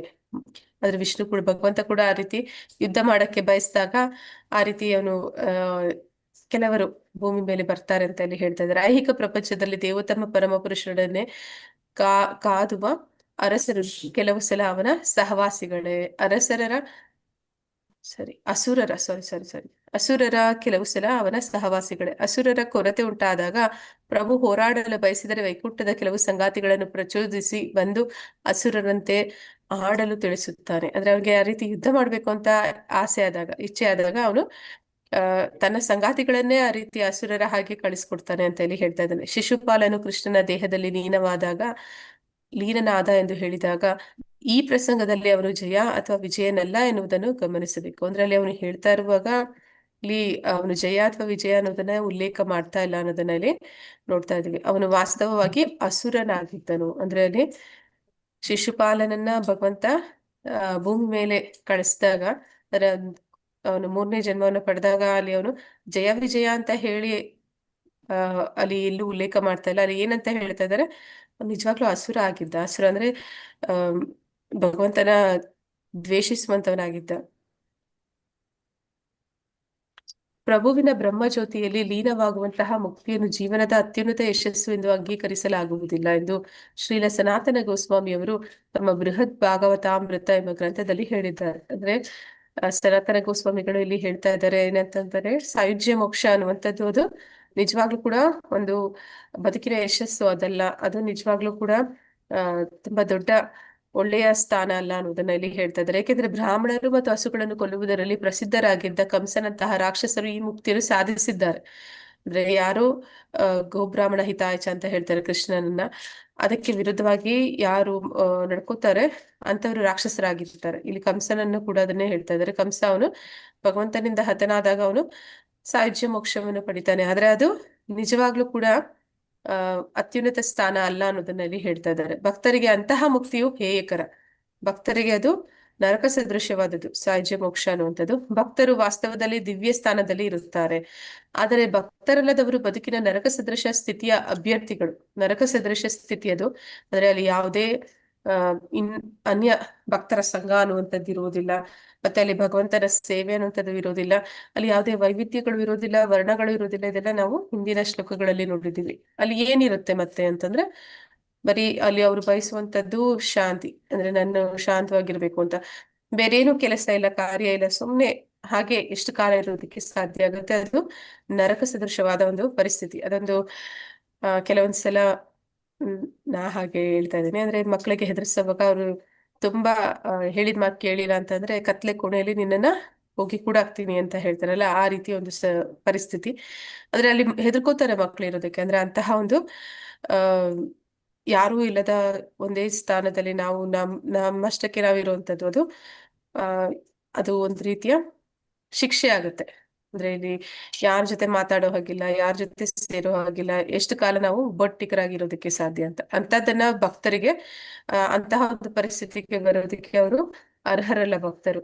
ಭಕ್ತನ ಜೀವನಕ್ಕೂ ಅಸುರನ ಜೀವನಕ್ಕೂ ಯಾವಾಗಲೂ ವ್ಯತ್ಯಾಸ ಇದ್ದೇ ಇರುತ್ತದೆ. ಅವರ ಸಾಕ್ಷಾತ್ಕಾರಗಳು ಕೂಡ ಸ್ವರ್ಗ ಮತ್ತೆ ನರಕದಷ್ಟು ವ್ಯತ್ಯಾಸವನ್ನು ಹೊಂದಿರುತ್ತವೆ. ಅಂದ್ರೆ ಮೋಕ್ಷದಲ್ಲಿ 5 ರೀತಿ ಹೇಳಿದ್ರು ಕೂಡ ಅದರಲ್ಲೂ ಕೂಡ ವ್ಯತ್ಯಾಸ ಇದೆ ಅನ್ನೋದನ್ನ ಇಲ್ಲಿ ಹೇಳ್ತಾ ಇದ್ದಾರೆ. ಯಾರು ಭಕ್ತರು ಇರ್ತಾರೆ ಅವರಿಗೆ ಅಂತಹ ಒಂದು ನರಕ ಸದೃಶ್ಯವಾದ ಮುಕ್ತಿ, ಸಾಯುಜ್ಯ ಮುಕ್ತಿ ಅದನ್ನ ಕೊಡೋದಿಲ್ಲ. ಆದ್ರೆ ಯಾರು ಭಗವಂತನ ಶತ್ರುಗಳಾಗಿ ದ್ವೇಷಿಸ್ತಾರೆ ಅಥವಾ ಅವನನ್ನ ನಿರಾಕಾರ ರೂಪದಲ್ಲಿ ಕಾಣ್ತಾರೆ ಅಂತವರಿಗೆ ಅದು ನೀಡಿರುವಂಥದ್ದು ನರಕ ಸದೃಶವಾದಂತಹ ಸಾಧ್ಯ ಮೋಕ್ಷ ಅನ್ನುವಂಥದ್ದು. ಆದ್ರೆ ಭಕ್ತರಿಗೆ ಉಳಿದ 4 ಮುಕ್ತಿಗಳಲ್ಲಿ ಒಂದು ಸಿಗುತ್ತೆ. ಭಕ್ತರ ವಿಷಯದಲ್ಲಿ ಹಗೆತನ ತೋರುವುದು ಮತ್ತು ಬ್ರಾಹ್ಮಣರು ಹಾಗೂ ಗೋವುಗಳನ್ನು ಕೊಲ್ಲುವುದು, ಇವುಗಳಲ್ಲಿ ಅಸುರರು ಸದಾ ಮಗ್ನರಾಗಿ ಇರುತ್ತಾರೆ. ಅಂದ್ರೆ ಯಾರೆಲ್ಲ ಅಸುರರು ಇರ್ತಾರೆ ಅವ್ರೇನ್ ಮಾಡ್ತಾರೆ, ಗೋವುಗಳನ್ನ, ಬ್ರಾಹ್ಮಣರನ್ನ ಮತ್ತೆ ಭಕ್ತರನ್ನ ಅವರು ಸದಾ ಅವರಿಗೆ ತೊಂದರೆಗಳನ್ನ ಕೊಡ್ತಾ ಇರ್ತಾರೆ. ಅಸುರರಿಗೆ ಬ್ರಹ್ಮ ಜ್ಯೋತಿಯಲ್ಲಿ ಲೀನವಾಗುವುದು ಬಹಳ ಕೀರ್ತಿಪ್ರದವಾಗಿರಬಹುದು, ಆದರೆ ಭಕ್ತರಿಗೆ ಅದು ನರಕಪ್ರಾಯ. ಯಾರು ನಿರಾಕಾರವಾದಿಗಳಿದ್ದಾರೆ ಮತ್ತೆ ಅಸುರರಿದ್ದಾರೆ ಅವರಿಗೆ ಭಗವಂತನ ಆ ಒಂದು ಬ್ರಹ್ಮ ಜ್ಯೋತಿ, ಆ ಬೆಳಕಿನಲ್ಲಿ ಲೀನ ಆಗುವಂಥದ್ದು ಅವರಿಗೆ ಅದು ತುಂಬಾ ಸಂತೋಷ ಕೊಡಬಹುದು. ಆದ್ರೆ ಭಕ್ತರಿಗೆ ಅದು ಸಂತೋಷ ಕೊಡುವುದಿಲ್ಲ. ಭಕ್ತರಿಗೆ ಸದಾ ಭಗವಂತನ ಸೇವೆ ಬೇಕು, ಭಗವಂತನ ಅವನ ಒಂದು ಸಮೀಪದಲ್ಲಿ ಇರಬೇಕು, ಮತ್ತೆ ಅವನ ಜೊತೆ ಪ್ರೀತಿ ವಿನಿಮಯ ಅನ್ನುವಂಥದ್ದು ಬೇಕು. ಮತ್ತೆ ಅವರು ಭಕ್ತರ ಸಂಘದಲ್ಲಿ ಇರೋದಕ್ಕೆ ಇಷ್ಟಪಡ್ತಾರೆ. ದೇವೋತ್ತಮ ಪರಮ ಪುರುಷನನ್ನು ಪ್ರೀತಿಸುವುದರಲ್ಲಿ ಪರಿಪೂರ್ಣತೆಯನ್ನು ಸಾಧಿಸುವುದೇ ಭಕ್ತನ ಜೀವನದ ಗುರಿಯಾಗಿರಬೇಕು. ಭಕ್ತನ ಗುರಿ ಏನು ಅಂತ ಇಲ್ಲಿ ಹೇಳ್ತಾ ಇದ್ದಾರೆ ಅಂದ್ರೆ ಅವನನ್ನ ಅವರು ಅನುಕೂಲಿನ ಅಂದ್ರೆ ಭಗವಂತನಿಗೆ ಅನುಕೂಲಕರವಾದ ರೀತಿಯಲ್ಲಿ ಒಂದು ಪ್ರೀತಿಪೂರ್ವಕವಾಗಿ ಅವರು ಅವನ ಜೊತೆ ಇರೋದಕ್ಕೆ ಇಷ್ಟಪಡ್ತಾರೆ. ಅದೇ ಅವರ ಒಂದು ಜೀವನದ ಗುರಿ ಕೂಡ ಅಂತ ಇಲ್ಲಿ ಹೇಳ್ತಾ ಇದ್ದಾರೆ. ಬ್ರಹ್ಮ ಜ್ಯೋತಿಯಲ್ಲಿ ಲೀನವಾಗಲು ಬಯಸುವವರು ಅಸುರರಷ್ಟೇ ಹೀನಾಯರು. ಅಂದ್ರೆ ಯಾರು ಶಾಂತಿ ಬೇಕು, ಅಂದ್ರೆ ಈ ದೇಹದಲ್ಲಿ ನನಗೆ ಅನೇಕ ತೊಂದರೆಗಳಾಗ್ತಾ ಇದೆ, ಈ ದೇಹವನ್ನ ಕಳ್ಕೊಂಡು ನನ್ನ ವ್ಯಕ್ತಿತ್ವವನ್ನು ಕಳ್ಕೊಂಡು ನಾನು ಭಗವಂತನಲ್ಲಿ ಒಂದಾಗಿ ನಾನು ಭಗವಂತನ ಆಗ್ಬೇಕು ಅಂತ ಬಯಸುವಂಥದ್ದು ಅದು ಅಸುರಿ ಗುಣ ಅನ್ನೋದನ್ನಲ್ಲಿ ಹೇಳ್ತಾ ಇದ್ದಾರೆ.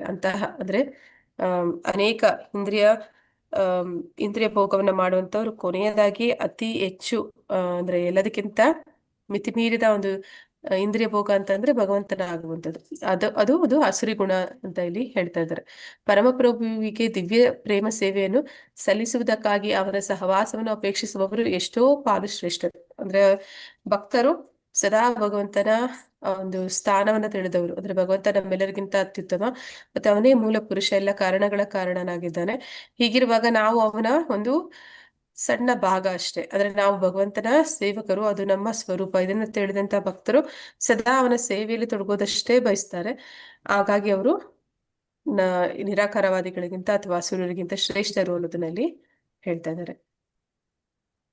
ಟೀಚೆ ಪರ ವ್ಯೋಮೇನ ಚಿಚ್ಚಕ್ತಿ ವಿಲಾಸ ನಿರ್ವಿಶೇಷ ಜ್ಯೋತಿರ್ಬಿಂಬ ಬಾಹಿರೆ ಪ್ರಕಾಶ.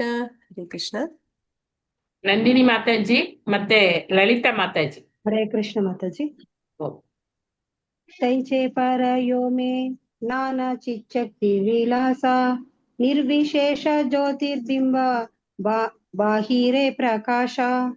ತೈಚೆ ಆ ರೀತಿಯಲ್ಲಿ, ಪರಯೋಮದಲ್ಲಿ ನಾನಾ ಬಗೆ ಬಗೆಯ ಚಿಚ್ಚಕ್ತಿ ವಿಲಾಸ ಆಧ್ಯಾತ್ಮಿಕ ಶಕ್ತಿಯ ಲೀಲೆಗಳು, ನಿರ್ವಿಶೇಷ ನಿರಾಕಾರ, ಜ್ಯೋತಿಯ ಬಿಂಬ ಪ್ರತಿಬಿಂಬವು, ಬಾಹಿರೆ ಬಹಿರಂಗವಾಗಿ, ಪ್ರಕಾಶ ಪ್ರಕಟವಾಗುವುದು. ಶಿಲಪ್ರಭುಪಾದರಿಗೆ ಜಯವಾಗಲಿ. ಅನುವಾದ: ಹೀಗೆ ಪರವ್ಯೋಮದಲ್ಲಿ ಆಧ್ಯಾತ್ಮಿಕ ಶಕ್ತಿಯೊಳಗೆ ನಾನಾ ಬಗೆಯ ಲೀಲೆಗಳು ಇವೆ. ವೈಕುಂಠ ಲೋಕಗಳ ಹೊರಗೆ ಬೆಳಕಿನ ನಿರಾಕಾರ ಬಿಂಬವು ಕಾಣಿಸುತ್ತದೆ. ಧನ್ಯವಾದಗಳು ಮಾತಾಜಿ. ಧನ್ಯವಾದಗಳು ಮಾತಾಜಿ. ಹರೇ ಕೃಷ್ಣ. ಅನುವಾದ ಅಂದ್ರೆ ಹೀಗೆ ಪರವ್ಯೋಮದಲ್ಲಿ ಆಧ್ಯಾತ್ಮಿಕ ಶಕ್ತಿಯೊಳಗೆ ನಾನಾ ಬಗೆಯ ಲೀಲೆಗಳು ಇವೆ. ಅಂದ್ರೆ ವೈಕುಂಠ ಲೋಕಗಳ ಹೊರಗಿನ ಬೆಳಕಿನ ನಿರಾಕಾರ ಬಿಂಬವು ಕಾಣಿಸುತ್ತದೆ. ಅಂದ್ರೆ ಆಧ್ಯಾತ್ಮಿಕ ಜಗತ್ತಿನಲ್ಲಿ ಈ ಭೌತಿಕ ಜಗತ್ತಿಗಿಂತ 3 ಪಾಲು, ಅಂದ್ರೆ ತ್ರಿಪಾದ ವಿಭೂತಿ ಅಂತ ಹೇಳ್ತಾರೆ. ಈ ಒಂದು ಲೌಕಿಕ ಜಗತ್ತು ಏನಿದೆ, ಬ್ರಹ್ಮಾಂಡಗಳು, ಅದಕ್ಕಿಂತ 3ರಷ್ಟು ಅಲ್ಲಿ ದೊಡ್ಡದಾಗಿದೆ. ಅಷ್ಟೇ ಲೋಕಗಳು, ವೈಕುಂಠ ಲೋಕಗಳು ಕೂಡ ಅಲ್ಲಿ ಇದೆ. ಆ ಎಲ್ಲಾ ಲೋಕಗಳಲ್ಲಿ ಭಗವಂತನ ಒಂದು ಲೀಲೆಗಳು ಸದಾ ನಡೀತಾ ಇರುತ್ತೆ. ಹಾಗಾಗಿ ಅಲ್ಲಿ ಆಧ್ಯಾತ್ಮಿಕ ಜಗತ್ತು ಅನ್ನುವಂಥದ್ದು ವೈವಿಧ್ಯತೆಗಳಿಂದ ಕೂಡಿರುತ್ತೆ.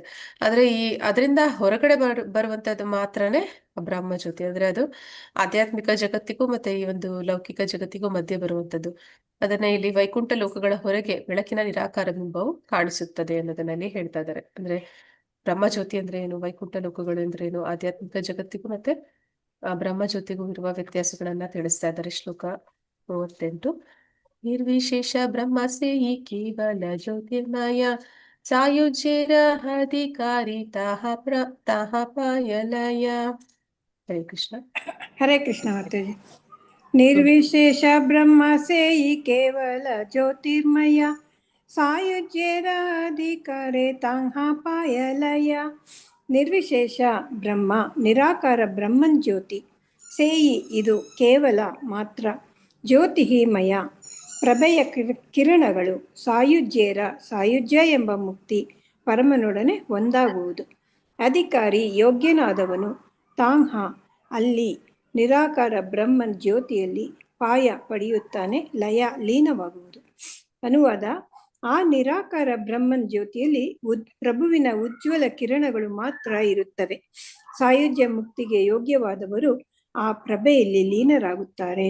ಹರೇ ಕೃಷ್ಣ ಮಾತಾಜಿ, ಧನ್ಯವಾದ. ಹರೇ ಕೃಷ್ಣ ಮಾತಾಜಿ. ಅಂದ್ರೆ ಇಲ್ಲಿ ಯಾರು ನಿರಾಕಾರವಾದಿಗಳಿದ್ದಾರೆ ಅವರು ಈ ನಿರಾಕಾರ ಬ್ರಹ್ಮ ಜ್ಯೋತಿಯಲ್ಲಿ ಅಂದ್ರೆ ಭಗವಂತನಿಂದ ಹೊರಹೊಮ್ಮುತ್ತಿರುವಂತಹ ಒಂದು ಕಿರಣಗಳು ಅದೇನಿದೆ ಅದರಲ್ಲಿ ಅವರು ಲೀನ ಆಗ್ತಾರೆ ಅನ್ನೋದನ್ನಲ್ಲಿ ಹೇಳ್ತಾ ಇದ್ದಾರೆ. ಆ ಪ್ರಭೆಯಲ್ಲಿ ಲೀನ ಆಗ್ತಾರೆ ಅಂದ್ರೆ ಅವರು ಮತ್ತೆ ಅಲ್ಲಿಂದ ಪತನ ಆಗುವ ಸಾಧ್ಯತೆಗಳು ಕೂಡ ಇರುತ್ತೆ. ಅಂದ್ರೆ ಅವರಿಗೆ ಹೆಚ್ಚು ಕಾಲ ಅಲ್ಲಿ ಉಳಿಲಿಕ್ಕೆ ಸಾಧ್ಯ ಆಗ್ತಾ ಇದ್ದಾಗ ಅಂದ್ರೆ ಅವರು ಆಧ್ಯಾತ್ಮಿಕವಾಗಿ ಇನ್ನಷ್ಟು ಉನ್ನತಿಯನ್ನು ಪಡೆದ್ರೆ ಅಂದ್ರೆ ಈಗ ನಾವು ನೋಡ್ತೀವಿ ನಿರಾಕಾರವಾದಿಗಳಾದಂತಹ ಕುಮಾರರು ಅವರು ಮೊದಲಿಗೆ ಭಗವಂತನಿಗೆ ಸಾಕಾರ ಇಲ್ಲ ಅನ್ನುವಂಥದ್ದು ಅವರ ಜ್ಞಾನ ಅಂದ್ರೆ ಅವರ ಒಂದು ಸಾಕ್ಷಾತ್ಕಾರ ಆಗಿರುತ್ತೆ. ಯಾವಾಗ ಆ ಒಂದು ಘರ್ಷಣೆ ನಡೆಯುತ್ತೆ ಅವರ ಮತ್ತೆ ಜಯ ವಿಜಯರ ನಡುವೆ, ಅಲ್ಲಿ ಭಗವಂತನ ಒಂದು ಸಾಕಾರ ರೂಪದಲ್ಲಿ ಭಗವಂತನ ದರ್ಶನ ಆಗುತ್ತೆ. ಆಗ ಅವನ ಪಾದಗಳಿಗೆ ಅರ್ಪಿಸಿದ ತುಳಸಿಯನ್ನು ಅಗ್ರಾಣಿಸಿ ಅವರು ಸಾಕಾರವಾದಿಗಳಾಗ್ತಾರೆ. ಹಾಗೆ ನಿರಾಕಾರವಾದಿಗಳು ಅವರು ಒಂದು ಇನ್ನಷ್ಟು ಮುಂದುವರೆದು ಹೆಚ್ಚಿನ ಭಗವಂತನ ಕೃಪೆ ಅಥವಾ ಭಕ್ತರ ಕೃಪೆ ಸಿಕ್ಕಿದಾಗ ಅವರು ಕೂಡ ಸಾಕಾರವಾದಿಗಳಾಗೋದಕ್ಕೆ ಸಾಧ್ಯತೆ ಇದೆ. ಆದ್ರೆ ಹಾಗೆ ಆಗ್ಲಿಲ್ಲ ಅಂತಂದ್ರೆ ಏನಾಗುತ್ತೆ, ಪತನ ಆಗುತ್ತೆ. ಮತ್ತೆ ಅವರು ಈ ಭೌತಿಕ ಜಗತ್ತಿಗೆ ಮತ್ತೆ ಮರಳುತ್ತಾರೆ, ಮತ್ತೆ ಅವರು ಲೌಕಿಕ ಬಂಧನಗಳಲ್ಲಿ ಸಿಲುಕ್ತಾರೆ ಅನ್ನೋದನ್ನಲ್ಲಿ ತಿಳಿತೀವಿ. ಶ್ಲೋಕ 39. ಸಿದ್ಧಾಲೋಕಾಸ್ತು ತಮಸ ಪಾರೆ ಯತ್ರ ವಸಂತಿ ಸಿದ್ಧಾಲೋಕಾಸ್ತು ತಮಸಃ ಪಾರೆ ಯತ್ರ ವಸಂತಿ ಸಿದ್ಧ ಬ್ರಹ್ಮ ಸುಖೇ ಮಗ್ನ ದೈತ್ಯಾಶ್ ಚ ಹರಿಣಾ ಹತಃ. ಹರೇ ಕೃಷ್ಣ. ವರದೆ ಹೆಗ್ಡೆ ಮಾತಾಜಿ. ವರದೆ ಹೆಗ್ಡೆ, ಲಲಿತಾ ಆರ್ ಪೂಜಾರಿ. ಹರೇ ಕೃಷ್ಣ ಮಾತಾಜಿ, ಸಾಗರ್ ಮಾತಾಜಿ. ಸಿದ್ಧಲೋಕೇಸ್ತು ತಮಸ ಪಾರೆ ಯತ್ರ ವಸಂತಿ ಸಿದ್ಧ ಬ್ರಹ್ಮ ಸುಖೇ ಮಗ್ನ ದೈತ್ಯಾಶ ಚ ಹರಿಣಾ ಹತಾಃ. ಸಿದ್ಧಲೋಕ ಅಥವಾ ನಿರಾಕಾರ ಬ್ರಹ್ಮನ್ ತು ಆದರೆ ತಮಸ್ಸಹ ಕತ್ತಲೆಯ ಪಾರೆ ಸರಹದ್ದಿನ ಆಚೆ ಯತ್ರ ಎಲ್ಲಿ ವಸಂತಿ ಇರುತ್ತದೆ ಈ ಖಂಡಿತವಾಗಿ ಸಿದ್ಧಾಹ ಆಧ್ಯಾತ್ಮಿಕವಾಗಿ ಪರಿಪೂರ್ಣರಾದ ಬ್ರಹ್ಮ ಸುಖೆ ಪರಮನೊಡನೆ ಒಂದಾಗುವ ಆಧ್ಯಾತ್ಮಿಕ ಆನಂದದಲ್ಲಿ ಮಗ್ನಃ ತಲ್ಲೀನನಾದ ದೈತ್ಯಾಹ ಚ ಅಸುರರೂ ಕೂಡ ಹರಿಣ ದೇವೋತ್ತಮ ಪರಮಪುರುಷನಿಂದ ಹತಾಹ ವಧಿಸಲ್ಪಡುತ್ತಾರೆ. ಹರೇ ಕೃಷ್ಣ ಮಾತಾಜಿ. ಅನುವಾದ ಓದ್ಲ ಮಾತಾಜಿ? ಅನುವಾದ ಭಾವಾರ್ಥ ಓದಿ ಮತ್ತೆ.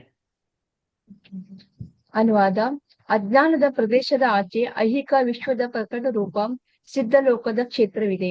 ಅಲ್ಲಿ ಬ್ರಹ್ಮನ್ ಆನಂದದಲ್ಲಿ ಮಗ್ನರಾದ ಸಿದ್ಧರು ವಾಸಿಸುತ್ತಾರೆ. ಪ್ರಭುವಿನಿಂದ ಹತರಾದ ಅಸುರರು ಆ ಕ್ಷೇತ್ರಕ್ಕೆ ಏರಿರುತ್ತಾರೆ.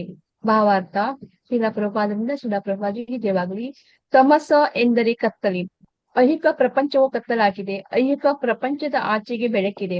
ಬೇರೆಯ ಮಾತಿನಲ್ಲಿ ಹೇಳುವುದಾದರೆ ಸಮಸ್ತ ಐಹಿಕ ವಾತಾವರಣವನ್ನು ಹಾದು ಹೋದ ಮೇಲೆ ವ್ಯಕ್ತಿಯು ಥಳಥಳಿಸುವ ಪರವ್ಯೋಮಕ್ಕೆ ಬರಬಹುದು. ಅಲ್ಲಿನ ನಿರಾಕಾರ ಪ್ರಭೆಯು ಸಿದ್ಧಲೋಕ ಎಂದು ಪ್ರಸಿದ್ಧವಾಗಿದೆ.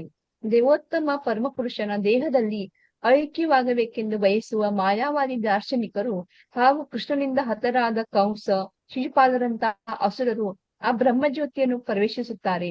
ಪತಂಜಲಿ ಯೋಗ ಪದ್ಧತಿಯ ಪ್ರಕಾರ ಧ್ಯಾನದ ಮೂಲಕ ಏಕತೆಯನ್ನು ಸಾಧಿಸುವ ಯೋಗಿಗಳು ಕೂಡ ಸಿದ್ಧಲೋಕವನ್ನು ತಲುಪುತ್ತಾರೆ. ಇದು ಬ್ರಹ್ಮಾಂಡ ಪುರಾಣದ ಶ್ಲೋಕ. ಹರೇ ಕೃಷ್ಣ ಮಾತಾಜಿ, ಧನ್ಯವಾದಗಳು ಮಾತಾಜಿ. ಹರೇ ಕೃಷ್ಣ ಮಾತಾಜಿ. ಅನುವಾದ ಭಾವಾರ್ಥ ಪ್ರಭುಪಾದರಿಂದ ಪ್ರಭುಪಾದರಿಗೆ ಜಯವಾಗಲಿ. ಅಂದ್ರೆ ಅಜ್ಞಾನದ ಪ್ರದೇಶ, ನಾವು ನೆನೆಯ ಒಂದು ಶ್ಲೋಕಗಳಲ್ಲಿ ನೋಡಿದ್ವಿ, ಬ್ರಹ್ಮ ಜ್ಯೋತಿನ ಸಿದ್ಧಲೋಕ ಅಂತ ಕೂಡ ಕರೀತಾರೆ, ಪರವ್ಯೋಮ ಅಂತ ಕೂಡ ಹೇಳ್ತಾರೆ. ಅದನ್ನ ಇಲ್ಲಿ ಹೇಳ್ತಾ ಇದ್ದಾರೆ. ಅಜ್ಞಾನದ ಪ್ರದೇಶದ ಆಚೆ ಅಂದ್ರೆ ಐಹಿಕ ವಿಶ್ವದ ಪ್ರಕಟ ರೂಪ, ಏನು ಐಹಿಕ ಭೌತಿಕ ಬ್ರಹ್ಮಾಂಡಗಳಿದೆ ಅದರಿಂದ ಆಚೆ ಈ ಸಿದ್ಧಲೋಕ ಅನ್ನುವಂಥದ್ದು ಅಥವಾ ಬ್ರಹ್ಮಜ್ಯೋತಿ ಅನ್ನುವಂಥದ್ದು ಇರುವಂಥದ್ದು. ಅಲ್ಲಿ ಬ್ರಹ್ಮನ್ ಆನಂದದಲ್ಲಿ ಮಗ್ನರಾದ ಸಿದ್ಧರು ವಾಸಿಸುತ್ತಾರೆ. ಆ ಲೋಕದಲ್ಲಿ ಯಾರಿದ್ದಾರೆ ಅಂದ್ರೆ ಸಿದ್ಧ ಪುರುಷರು ಇರ್ತಾರೆ. ಪ್ರಭುವಿನಿಂದ ಹತರಾದ ಅಸುರರು ಆ ಕ್ಷೇತ್ರಕ್ಕೆ ಏರಿರುತ್ತಾರೆ. ಅಂದ್ರೆ ಯಾರೆಲ್ಲ ಇರ್ತಾರೆ ಈ ಬ್ರಹ್ಮಜ್ಯೋತಿಯಲ್ಲಿ ಅನ್ನೋದನ್ನ ಇಲ್ಲಿ ಹೇಳ್ತಾ ಇದ್ದಾರೆ. ಸಿದ್ಧ ಪುರುಷರು ಇರ್ತಾರೆ, ಮತ್ತೆ ಅಲ್ಲಿ ಅಸುರರು ಕೂಡ ಇರ್ತಾರೆ. ತಮಸ್ ಎಂದರೆ ಕತ್ತಲೆ. ಐಹಿಕ ಪ್ರಪಂಚವು ಕತ್ತಲೆಯಾಗಿದೆ. ಅಂದ್ರೆ ಈ ಒಂದು ಭೌತಿಕ ಬ್ರಹ್ಮಾಂಡ ಏನಿದೆ ಅಲ್ಲಿ ಅದು ತಮಸ್ಸು ಅಂದ್ರೆ ಕತ್ತಲೆಯಿಂದ ಕೂಡಿರುವಂತದ್ದು. ಅಲ್ಲಿ ಸೂರ್ಯ, ಚಂದ್ರ ಅಥವಾ ವಿದ್ಯುತ್ ಶಕ್ತಿಯ ಅವಶ್ಯಕತೆ ಇದೆ. ಇಲ್ಲ ಅಂತಂದ್ರೆ ಇದು ತೆಂಗಿನಕಾಯಿ ಒಳಗಡೆ ಇರುವಂತಹ ಒಂದು ಉದಾಹರಣೆಯನ್ನ ಕೊಡ್ತಾರೆ. ಅಂದ್ರೆ ಹೇಗೆ ಪದರ ಪದರವಾಗಿ ಒಳಗಡೆ ನೀರಿರುತ್ತೆ, ಅದರ ಒಳಗಡೆ ಬೆಳಕಿರೋದಿಲ್ಲ, ಹಾಗೆ ಈ ಒಂದು ಬ್ರಹ್ಮಾಂಡ ಅನ್ನುವಂಥದ್ದು ಕತ್ತಲೆಯಿಂದ ಕೂಡಿರುತ್ತೆ. ಐಹಿಕ ಪ್ರಪಂಚದ ಆಚೆ ಬೆಳಕಿದೆ. ಅಂದ್ರೆ ಆ ಒಂದು ಐಹಿಕ ಪ್ರಪಂಚದಿಂದ ಹೊರಗಡೆ ಬಂದಾಗ ಅಲ್ಲಿ ಭಗವಂತನ ಒಂದು ಪ್ರಭೆ ಅನ್ನುವಂಥದ್ದು ನಾವು ನೋಡೋದಕ್ಕೆ ಸಿಗುತ್ತೆ. ಬೇರೆ ಮಾತಿನಲ್ಲಿ ಹೇಳುವುದಾದರೆ ಸಮಸ್ತ ಐಹಿಕ ವಾತಾವರಣವನ್ನು ಹಾದು ಹೋದ ಮೇಲೆ ವ್ಯಕ್ತಿಯು ತಳತಳಿಸುವ ಪರಮ ವ್ಯೋಮಕ್ಕೆ ಬರಬಹುದು. ಅಂದ್ರೆ ಕೆಲವೊಂದು ಸಿದ್ಧ ಪುರುಷರವರು ಅಷ್ಟಾಂಗ ಯೋಗಗಳನ್ನ ಮಾಡಿ ಅಂದ್ರೆ ಹಂತ ಹಂತವಾಗಿ ಅವರು ಮೇಲಿನ ಲೋಕಗಳಿಗೆ ಹಾದು ಹೋಗ್ತಾ ಇರಬೇಕಾದ್ರೆ ಅವ್ರು ಈ ಐಹಿಕ ಜಗತ್ತನ್ನ ದಾಟಿದಾಗ ಅವ್ರಿಗೆ ಬೆಳಕು ಅನ್ನುವಂಥದ್ದು ಆ ಪರವ್ಯೋಮದಲ್ಲಿ ಅವ್ರಿಗೆ ನೋಡೋದಕ್ಕೆ ಸಿಗುತ್ತೆ ಅನ್ನೋದನ್ನಲ್ಲಿ ಹೇಳ್ತಾ ಇದ್ದಾರೆ. ಅಲ್ಲಿನ ನಿರಾಕಾರ ಪ್ರಭೆಯು ಸಿದ್ಧಲೋಕ ಎಂದು ಪ್ರಸಿದ್ಧವಾಗಿದೆ. ಅಲ್ಲಿರುವಂತಹ ಬೆಳಕು ಆ ಪರವ್ಯೋಮ ಏನಿದೆ ಅದನ್ನ ಸಿದ್ಧಲೋಕ ಅಂತ ಕರೀತಾ ಇದ್ದಾರೆ. ದೇವೋತ್ತಮ ಪರಮಪುರುಷನ ದೇಹದಲ್ಲಿ ಐಕ್ಯವಾಗಬೇಕೆಂದು ಬಯಸುವ ಮಾಯಾವಾದಿ ದಾರ್ಶನಿಕರು ಹಾಗೂ ಕೃಷ್ಣನಿಂದ ಹತರಾದ ಕಂಸ, ಶಿಶುಪಾಲನಂತಹ ಅಸುರರು ಆ ಬ್ರಹ್ಮಜ್ಯೋತಿಯನ್ನು ಪ್ರವೇಶಿಸುತ್ತಾರೆ. ಅಂದ್ರೆ ಯಾರೆಲ್ಲ ಭಗವಂತನ ಒಂದು ದರ್ಶನ ಪಡೆದಂತವ್ರು ಅಥವಾ ಭಗವಂತನ ಜೊತೆ ಯಾವ್ದಾದ್ರೂ ಒಂದು ರೀತಿಯಲ್ಲಿ ಸಂಬಂಧವನ್ನ ಹೊಂದಿದಂತವ್ರು, ಅವರಿಗೂ ಕೂಡ ಈ ಒಂದು ಭೌತಿಕ ಜಗತ್ತಿನಿಂದ ಹೊರಗಡೆ ಹೋಗುವ ಅವಕಾಶ ಇದೆ.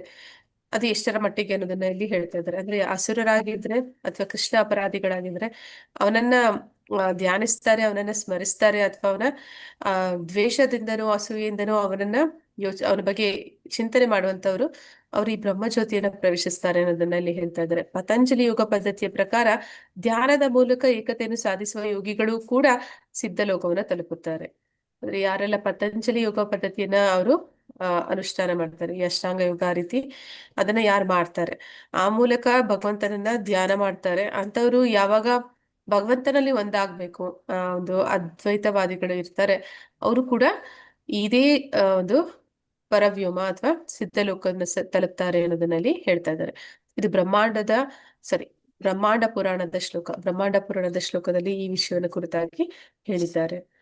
ಶ್ಲೋಕ 40.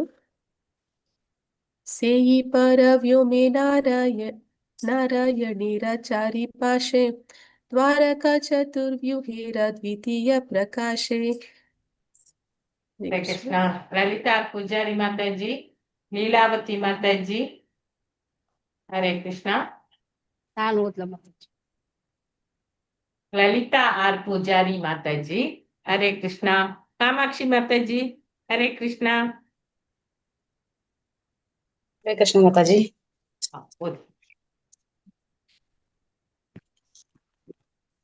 ಓದಿ ಮಾತಾಜಿ. ಹಾ ಮಾತಾಜಿ. ಶ್ಲೋಕ 40. ಸೇಯಿ ಪರವೇಮೆ ನಾರಾಯಣೇರ ಚಾರೆ ಪಾಶೆ ದ್ವಾರಕಾ ಚತುರ ವಿಹೇರ ದ್ವಿತೀಯ ಪ್ರಕಾಶೆ. ಸೇಯಿ ಅದು, ಪರಮೋಮದಲ್ಲಿ ನಾರಾಯಣೇರ ಪ್ರಭು ನಾರಾಯಣನ, ಚಾರೆ ಪಾಸೆ 4 ಪಾರ್ಶ್ವಗಳಲ್ಲಿ, ದ್ವಾರಕ ಚತುರ್ ವಿಹೇರ 4 ವಿಸ್ತರಣೆಗಳ, ದ್ವಿತೀಯ ಎರಡನೆಯ, ಪ್ರಕಾಶೆ ಪ್ರಕಟವಾಗುವುದು. ಅನುವಾದ: ಪರವ್ಯೋಮದಲ್ಲಿ ನಾರಾಯಣನ 4 ಪಾರ್ಶ್ವಗಳಲ್ಲಿ ದ್ವಾರಕೆಯ 4 ವಿಸ್ತೀರ್ಣಗಳ ದ್ವಿತೀಯ ವಿಸ್ತರಣೆಗಳು ಇವೆ.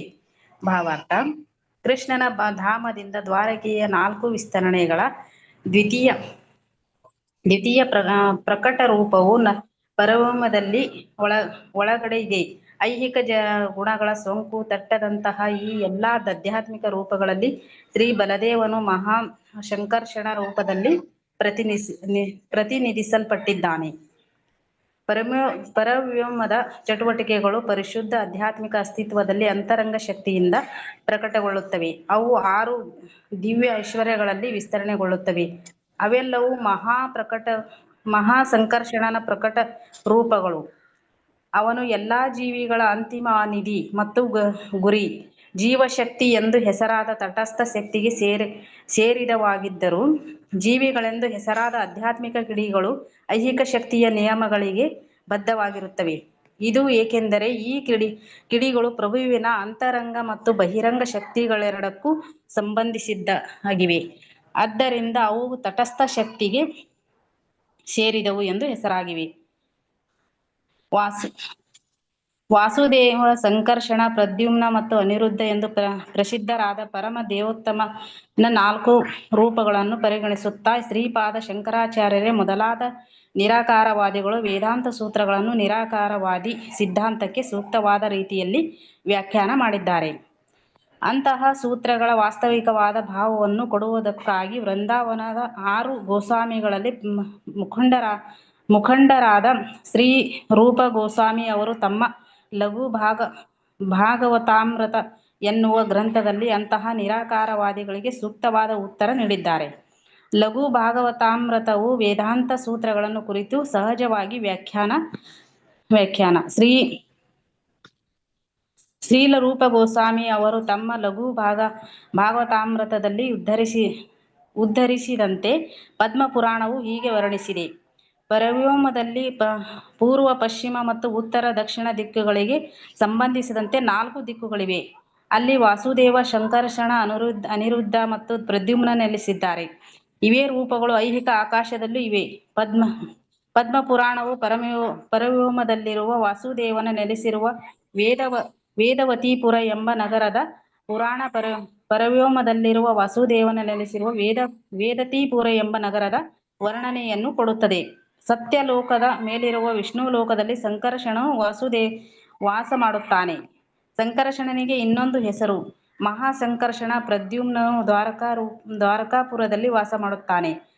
ಕ್ಷೀರಸಾಗರದಲ್ಲಿರುವ ಶ್ವೇತದ್ವೀಪ ಎಂಬ ನಡುಗಡ್ಡೆಯಲ್ಲಿ ಸಾಮಾನ್ಯವಾಗಿ ಅನಂತಶಯಿ ಎಂದು ಹೆಸರಾದ ಶೇಷನ ಶಾಶ್ವತ ಶಯ್ಯೆಯಲ್ಲಿ ಅನಿರುದ್ಧನು ಮಲಗಿರುತ್ತಾನೆ. ಹರೇ ಕೃಷ್ಣ ಮಾತಾಜಿ. ಹರೇ ಕೃಷ್ಣ ಮಾತಾಜಿ. ಧನ್ಯವಾದಗಳು. ಧನ್ಯವಾದಗಳು ಮಾತಾಜಿ. ಕ್ಷಮಿಸಿ, ಇದರಲ್ಲಿ ನಾನು ಎಷ್ಟು ಕರೆಕ್ಟಾಗಿ ಹೇಳ್ತೀನಿ ಅಂತ ಗೊತ್ತಿಲ್ಲ, ಯಾಕಂದ್ರೆ ಇದೆಲ್ಲ ಕೂಡ ನನಗೂ ಹೊಸದಾಗಿದೆ. ಪರವ್ಯೋಮದಲ್ಲಿ ನಾರಾಯಣನ 4 ಪಾರ್ಶ್ವಗಳಲ್ಲಿ ದ್ವಾರಕೆಯ 4 ವಿಸ್ತರಣೆಗಳ ದ್ವಿತೀಯ ವಿಸ್ತರಣೆಗಳು ಇವೆ ಅಂತ ಇಲ್ಲಿ ಹೇಳ್ತಾ ಇದ್ದಾರೆ. ದ್ವಾರಕೆಯ 4 ವಿಸ್ತರಣೆಗಳ ದ್ವಿತೀಯ ವಿಸ್ತರಣೆಗಳು ಅಂದ್ರೆ ದ್ವಾರಕೆ ಇಲ್ಲಿ ಹೇಳ್ತಾ ಇರುವಂತದ್ದು ವೈಕುಂಠ ಲೋಕ ಅಂತ ತಿಳಿತೀನಿ. ಪರವ್ಯೋಮದಲ್ಲಿ ಅಂದ್ರೆ ಆ ಬ್ರಹ್ಮಜ್ಯೋತಿಯಲ್ಲಿ ನಾರಾಯಣನ 4 ಪಾರ್ಶ್ವಗಳಲ್ಲಿ ಅಂದ್ರೆ 4 ದಿಕ್ಕುಗಳಿಗೆ 4 ರೀತಿಯ ವಿಸ್ತರಣೆಗಳು, ಭಗವಂತನ ವಿಸ್ತರಣೆಗಳು ಅಲ್ಲಿ ಇದ್ದಾರೆ ಅನ್ನೋದನ್ನ ಇಲ್ಲಿ ಹೇಳ್ತಾ ಇದ್ದಾರೆ. ಭಾವಾರ್ಥ. ಪ್ರಭುಪಾದರಿಗೆ ಜಯವಾಗಲಿ.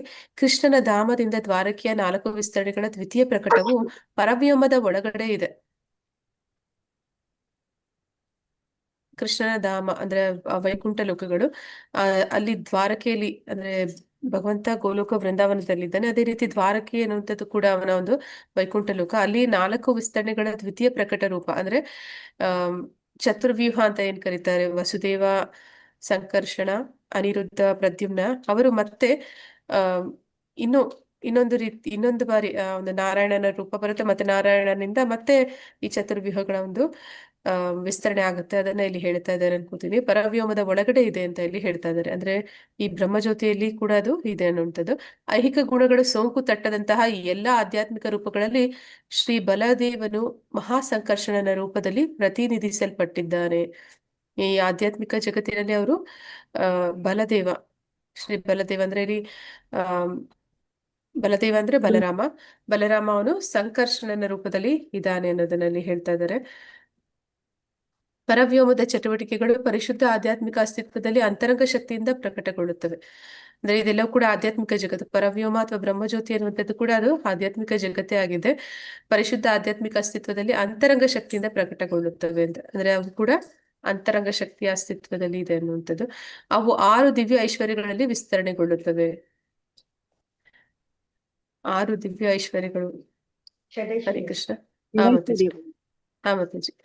ಅವೆಲ್ಲವೂ ಮಹಾಸಂಕರ್ಷಣನ ಪ್ರಕಟ ರೂಪಗಳು. ಅಂದ್ರೆ ಆ ಏನು ಐಶ್ವರ್ಯಗಳಿದ್ದದೆಲ್ಲವೂ ಕೂಡ ಭಗವಾನ್ ಸಂಕರ್ಷಣನ ಪ್ರಕಟ ರೂಪಗಳು ಅಂತ ಇಲ್ಲಿ ಹೇಳ್ತಾ ಇದ್ದಾರೆ. ಅವನು ಎಲ್ಲಾ ಜೀವಿಗಳ ಅಂತಿಮ ನಿಧಿ ಮತ್ತು ಗುರಿ. ಅವರೆಲ್ಲರೂ ಕೂಡ ಕೊನೆಗೆ ಸಂಕರ್ಷಣದಲ್ಲಿ ಹೋಗಿ ಅಂತಿಮವಾಗಿ ಸೇರ್ತಾರೆ ಅನ್ನೋದನ್ನೆಲ್ಲ ಹೇಳ್ತಾ ಇದ್ದಾರೆ. ಜೀವಶಕ್ತಿ ಎಂದು ಹೆಸರಾದ ತಟಸ್ಥ ಶಕ್ತಿಗೆ ಸೇರಿದವರಾಗಿದ್ದರೂ ಜೀವಿಗಳೆಂದು ಹೆಸರಾದ ಆಧ್ಯಾತ್ಮಿಕ ಕಿಡಿಗಳು ಐಹಿಕ ಶಕ್ತಿಯ ನಿಯಮಗಳಿಗೆ ಬದ್ಧವಾಗಿರುತ್ತವೆ. ಅಂದ್ರೆ ನಾವು ತಟಸ್ಥ ಶಕ್ತಿ ಅಂತ ನಮ್ಮನ್ನ ಯಾಕೆ ಕರೀತಾರೆ ಅಂದ್ರೆ ತಟ, ಅಂದ್ರೆ ಈಗ ತಟ ಅಂತಂದ್ರೆ ದಡ, ನದಿ ಹರಿಯುವಾಗ ಸ್ಥಳದಲ್ಲಿ ಆ ನದಿಯ ಒಂದು ಎಲ್ಲಿದೆ ಆ ಒಂದು ಸ್ಥಳವನ್ನ ತಟ ಅಂತ ಕರೀತಾರೆ. ಅಂದ್ರೆ ಅಲ್ಲಿ ಒಬ್ಬ ವ್ಯಕ್ತಿ ಅವ್ನು ನೀರಿಗೆ ಒಂದು ಹೆಜ್ಜೆ ಇಟ್ಟರೆ ನೀರಿಗೆ ಇಳಿಬಹುದು, ಅಥವಾ ಒಂದು ಹೆಜ್ಜೆ ಹಿಂದಕ್ಕೆ ಬಂದ್ರೆ ಭೂಮಿ ಕಡೆ ಅಂದ್ರೆ ನೆಲದ ಮೇಲೆ ಬರ್ಬೋದು. ಹಾಗೆ ಈ ಬದ್ಧಾತ್ಮರು ಏನಿದ್ದಾರೆ ಅವರು ತಮ್ಮ ಒಂದು ಬದ್ಧ ಸ್ಥಿತಿ ಅಂದ್ರೆ ಯಾವಾಗ ಭೋಗಿಸುವ ಇಚ್ಛೆ ಇಟ್ಕೊಳ್ತಾರೆ, ಇಂದ್ರಿಯ ಭೋಗ ಮಾಡೋದಕ್ಕೆ ಬಯಸ್ತಾರೆ, ಆಗ ಅವರು ಈ ಒಂದು ಐಹಿಕ ಶಕ್ತಿ ಮಾಯಾಶಕ್ತಿಯ ಅಧೀನಕ್ಕೆ ಒಳಪಡ್ತಾರೆ. ಅಥವಾ ಯಾವಾಗ ಅವರು ಭಗವಂತನ ಸೇವೆಯಲ್ಲಿ ತಮ್ಮ ಸ್ವರೂಪವನ್ನು ಅರ್ಥ ಮಾಡ್ಕೊಂಡು ಭಗವಂತನ ಸೇವೆ ಮಾಡೋಕೆ ಇಚ್ಛೆ ಪಡ್ತಾರೆ, ಆಗ ಅವರು ಆ ಒಂದು ಆಧ್ಯಾತ್ಮಿಕ ಜಗತ್ತಿಗೆ ಸೇರ್ತಾರೆ, ಅಂದ್ರೆ ಮುಕ್ತಾತ್ಮರಾಗ್ತಾರೆ. ಹೀಗೆ ಇವ್ರು ಎರಡರಲ್ಲೂ ಕೂಡ ಬರ್ತಾರೆ, ಎರಡರ ಮಧ್ಯೆ ಬರ್ತಾರೆ. ಆದ ಕಾರಣ ಇವರನ್ನ ತಟಸ್ಥ ಶಕ್ತಿ ಅಂತ ಹೇಳಿ ಕರೀತಾ ಇದ್ದಾರೆ. ಏಕೆಂದರೆ ಈ ಕಿಡಿಗಳು ಪ್ರಭುವಿನ ಅಂತರಂಗ ಮತ್ತು ಬಹಿರಂಗ ಶಕ್ತಿಗಳ ಎರಡಕ್ಕೂ ಸಂಬಂಧಿಸಿದ್ದಾಗಿವೆ. ಅಂದ್ರೆ ನಾವು ಈ ಅಂತರಂಗ ಶಕ್ತಿಗೂ ಅಧೀನ ಆಗ್ತೀವಿ, ಬಹಿರಂಗ ಶಕ್ತಿಗೂ ಅಧೀನ ಆಗ್ತೀವಿ. ಆದ್ದರಿಂದ ಅವು ತಟಸ್ಥ ಶಕ್ತಿಗೆ ಸೇರಿದವು ಅಂತ ಹೇಳಿ ಕರೀತಾ ಇದ್ದಾರೆ. ಅಂದ್ರೆ ಜೀವಂತ ಆಧ್ಯಾತ್ಮಿಕ ಕಿಡಿಗಳಾದಂತಹ ಜೀವಿಗಳನ್ನ ವಸುದೇವ, ಸಂಕರ್ಷಣ, ಪ್ರದ್ಯುಮ್ನ ಮತ್ತು ಅನಿರುದ್ಧ ಎಂದು ಪ್ರಸಿದ್ಧವಾದ ಪರಮದೇವೋತ್ತಮನ 4 ರೂಪಗಳನ್ನು ಪರಿಗಣಿಸುತ್ತಾ ಶ್ರೀಪಾದ ಶಂಕರಾಚಾರ್ಯರೇ ಮೊದಲಾದ ನಿರಾಕಾರವಾದಿಗಳು ವೇದಾಂತ ಸೂತ್ರಗಳನ್ನು ನಿರಾಕಾರವಾದಿ ಸಿದ್ಧಾಂತಕ್ಕೆ ಸೂಕ್ತವಾದ ರೀತಿಯಲ್ಲಿ ವ್ಯಾಖ್ಯಾನ ಮಾಡಿದ್ದಾರೆ. ಅಂದ್ರೆ ಈ ಆಧ್ಯಾತ್ಮಿಕವಾದಿಗಳೇ ಆದಂತಹ ಈ ನಿರಾಕಾರವಾದಿಗಳು ಕೂಡ ಅವ್ರು ಏನ್ ಮಾಡ್ತಾರೆ ಅಂತಂದ್ರೆ ವೇದಾಂತ ಸೂತ್ರಗಳಿಗೆ, ಆ ವೇದಾಂತ ಸೂತ್ರಗಳಲ್ಲಿ ಎಲ್ಲೂ ಕೂಡ ಭಗವಂತನ ನಾಮವನ್ನ ಉಲ್ಲೇಖ ಮಾಡಿಲ್ಲ, ಅಲ್ಲಿ ಕೃಷ್ಣ ಅಂತ ನೇರವಾಗಿ ಹೇಳಿಲ್ಲ. ಆದ್ರೆ ಅದನ್ನೇ ಒಂದು ಅವಕಾಶವನ್ನ ಪಡ್ಕೊಂಡು ಯಾರು ನಿರಾಕಾರವಾದಿಗಳಿದ್ದಾರೆ ಅವರು ಅವರಿಗೆ ಬೇಕಾದ ರೀತಿಯಲ್ಲಿ ಈ ವೇದಾಂತ ಸೂತ್ರಗಳಿಗೆ ಅವ್ರ ವ್ಯಾಖ್ಯಾನಗಳನ್ನ ಕೊಡ್ತಾರೆ. ಹೀಗಾಗಿ ಇಲ್ಲಿ ಅಂತಹ ಸೂತ್ರಗಳ ವಾಸ್ತವಿಕವಾದ ಭಾವವನ್ನು ಕೊಡುವುದಕ್ಕಾಗಿ ವೃಂದಾವನದ 6 ಗೋಸ್ವಾಮಿಗಳಲ್ಲಿ ಮುಖಂಡರಾದ ಶ್ರೀಲರೂಪ ಗೋಸ್ವಾಮಿ ಅವರು ತಮ್ಮ ಲಘು ಭಾಗವತ ಅಮೃತ ಎನ್ನುವ ಗ್ರಂಥದಲ್ಲಿ ಅಂತಹ ನಿರಾಕಾರವಾದಿಗಳಿಗೆ ಸೂಕ್ತವಾದ ಉತ್ತರವನ್ನ ನೀಡಿದ್ದಾರೆ. ಅಂದ್ರೆ ಈ ಶೋಪನಿಷತ್ತದೆಲ್ಲ ನಾವು ಓದುತ್ತೀವಲ್ವಾ ಇಲ್ಲಿ ಕೃಷ್ಣ ಪ್ರಜ್ಞೆಗೆ ಬಂದಾಗ, ಆದ್ರೆ ಅವರು ಕೂಡ ಅದೇ ಶ್ಲೋಕಗಳಿಗೆ ಅವರದೇ ಆದಂತಹ ವ್ಯಾಖ್ಯಾನಗಳನ್ನ ಕೊಡ್ತಾರೆ. ಅಂತಹ ವ್ಯಾಖ್ಯಾನಗಳಿಗೆ ಸರಿಯಾದ ಉತ್ತರ ಕೊಡೋದಕ್ಕೆ ಈ ಗೋಸ್ವಾಮಿಗಳು ಅವರು ಪ್ರಕಟ ಆಗಿದ್ದಾರೆ ಅಂತ ಹೇಳ್ತಾರೆ. ಹಾಗೆ ರೂಪ ಗೋಸ್ವಾಮಿ ಅವರು ಬರೆದಿರುವಂತಹ ಲಘು ಭಾಗವತ ಅಮೃತದಲ್ಲಿ ಸರಿಯಾದ ರೀತಿಯಲ್ಲಿ ಆ ಒಂದು ವೇದಾಂತ ಸೂತ್ರಗಳಿಗೆ ಒಂದು ವ್ಯಾಖ್ಯಾನಗಳನ್ನ ನೀಡಿದ್ದಾರೆ ಅನ್ನೋದನ್ನಲ್ಲಿ ಹೇಳ್ತಾ ಇದ್ದಾರೆ. ಲಘು ಭಾಗವತ ಅಮೃತವನ್ನು ವೇದಾಂತ ಸೂತ್ರಗಳನ್ನು ಕುರಿತ ಸಹಜವಾದ ವ್ಯಾಖ್ಯಾನ, ಅಂದ್ರೆ ನಿಜವಾದ ವೇದಾಂತ ಸೂತ್ರಗಳಿಗೆ ನಿಜವಾದ ಅರ್ಥವನ್ನು ಕೊಡುವಂತ ವ್ಯಾಖ್ಯಾನಗಳು ಅದು ಲಘು ಭಾಗವತಾಮೃತದಲ್ಲಿ ನಮ್ಗೆ ರೂಪ ಗೋಸ್ವಾಮಿಗಳಿಂದ ಸಿಗುತ್ತೆ ಅನ್ನೋದನ್ನಲ್ಲಿ ಹೇಳ್ತಾ ಇದ್ದಾರೆ. ಶ್ರೀನಿರೂಪ ಗೋಸ್ವಾಮಿ ಅವರು ತಮ್ಮ ಲಘು ಭಾಗವತಾಮೃತದಲ್ಲಿ ಉದ್ಧರಿಸಿದಂತೆ ಪದ್ಮ ಪುರಾಣವು ಹೀಗೆ ವರ್ಣಿಸಿದೆ. ಪದ್ಮ ಪುರಾಣದಲ್ಲಿ ಏನಂತ ಹೇಳ್ತಾರೆ ಅಂದ್ರೆ, ಪರವ್ಯೋಮದಲ್ಲಿ ಪೂರ್ವ, ಪಶ್ಚಿಮ ಮತ್ತು ಉತ್ತರ, ದಕ್ಷಿಣ ದಿಕ್ಕುಗಳಿಗೆ ಸಂಬಂಧಿಸಿದಂತೆ 4 ದಿಕ್ಕುಗಳು ಇವೆ. ಅಂದ್ರೆ ಒಂದು ಆಧ್ಯಾತ್ಮಿಕ ಜಗತ್ತೇನಿದೆ ಅಲ್ಲಿ ಈ ರೀತಿ 4 ದಿಕ್ಕುಗಳು ಇದೆ. ಮತ್ತೆ ಅಲ್ಲಿ ಆ 4 ದಿಕ್ಕುಗಳಲ್ಲಿ ಯಾರಿದ್ದಾರೆ ಅನ್ನೋದನ್ನಲ್ಲಿ ಹೇಳ್ತಾ ಇದ್ದಾರೆ. ಅಲ್ಲಿ ವಾಸುದೇವ, ಸಂಕರ್ಷಣ, ಅನಿರುದ್ಧ ಮತ್ತು ಪ್ರದ್ಯುಮ್ನ ನೆಲೆಸಿದ್ದಾರೆ. ಒಂದೊಂದು ದಿಕ್ಕಿಗೆ ಒಬ್ಬೊಬ್ರು ಭಗವಂತನ ಒಂದು ವಿಸ್ತರಣೆಗಳು ಅಲ್ಲಿದ್ದಾರೆ ಅನ್ನೋದನ್ನಲ್ಲಿ ಹೇಳ್ತಾ ಇದ್ದಾರೆ. ಇವೇ ರೂಪಗಳು ಐಹಿಕ ಆಕಾಶದಲ್ಲೂ ಇವೆ.